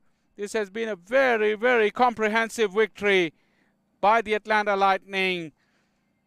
The Orlando Galaxy were never at the races in their batting innings. They couldn't push the accelerator, and bowling and fielding, they came second best against the Lightning. As you see the winning moments there, Burton just helping it along the way, remaining unbeaten with a half century, together with Mark Parchment, who I thought played the innings of the day today. Some of his stroke play was dazzling and a real treat to watch. Finished with 72 not out of 58 deliveries, 57 of 34 for Burton. He remained unbeaten towards the end as well. Two half centuries in the top 4 would really look good for Atlanta Lightning as they collect another victory. Nothing much to write home about this bowling chart there from Galaxy. No less than 8 bowlers used, but the wicket just came for Sumit. 1 for 23. The leg spinner Matthew Comrie looked good for a while. He could consider himself unlucky he's not on that wicket chart, but either side of his good spell of few deliveries, he went for plenty as well. 151 for 2 for the Lightning as they won by 8 wickets. See some of those stroke play that we were talking about. Mark Parchment will feature heavily in this package. That was a scintillating drive on the up. This one wasn't one of his best strokes, but you need to have a little bit of luck along the way. Sagar Patel's boundaries mainly came through edges. He wasn't in complete control as well. Not one of his best knocks today, but he'll come back strongly, I'm sure about that. Parchment really murdered the medium pacers on the front foot and on the back foot as well. Burton joined in on the fun against the spinner. His long reach really helped him take the spinners on. And I think if that is the most incredible stroke. Look how far wide that ball was, but he still was able to reach to it. And this was the biggest 6. As soon as he hit it, he knew. And it landed in the car park. This is the match summary. Chanderpaul's half century and a dogged 41 there by Dutchin allowed Galaxy to reach to 149, which never was enough. Kerry Pierre was sensational with the ball. 2 for 15 of his 3 overs. Wickets for Hines as well. 2 for 39. But the run chase was completely dominated by Parchment and Burton. Half centuries for both of them. Unbeaten half centuries at that, as Sumit was the only wicket taker. And the result is a very, very comprehensive thrashing by Atlanta Lightning. And Orlando Galaxy lost this one by 8 wickets. Well, this is the end of the action today at the Atlanta Cricket Field. There will be a game tomorrow here as well. That will be an early start. I hope you enjoyed the broadcast today. We loved it bringing it to you, and it's just about time to say goodbye from here at Atlanta Cricket Fields on a gloriously sunny evening. And we look forward to seeing you tomorrow in the morning at 10 o'clock. Until then, from the Atlanta Cricket Fields, it's goodbye.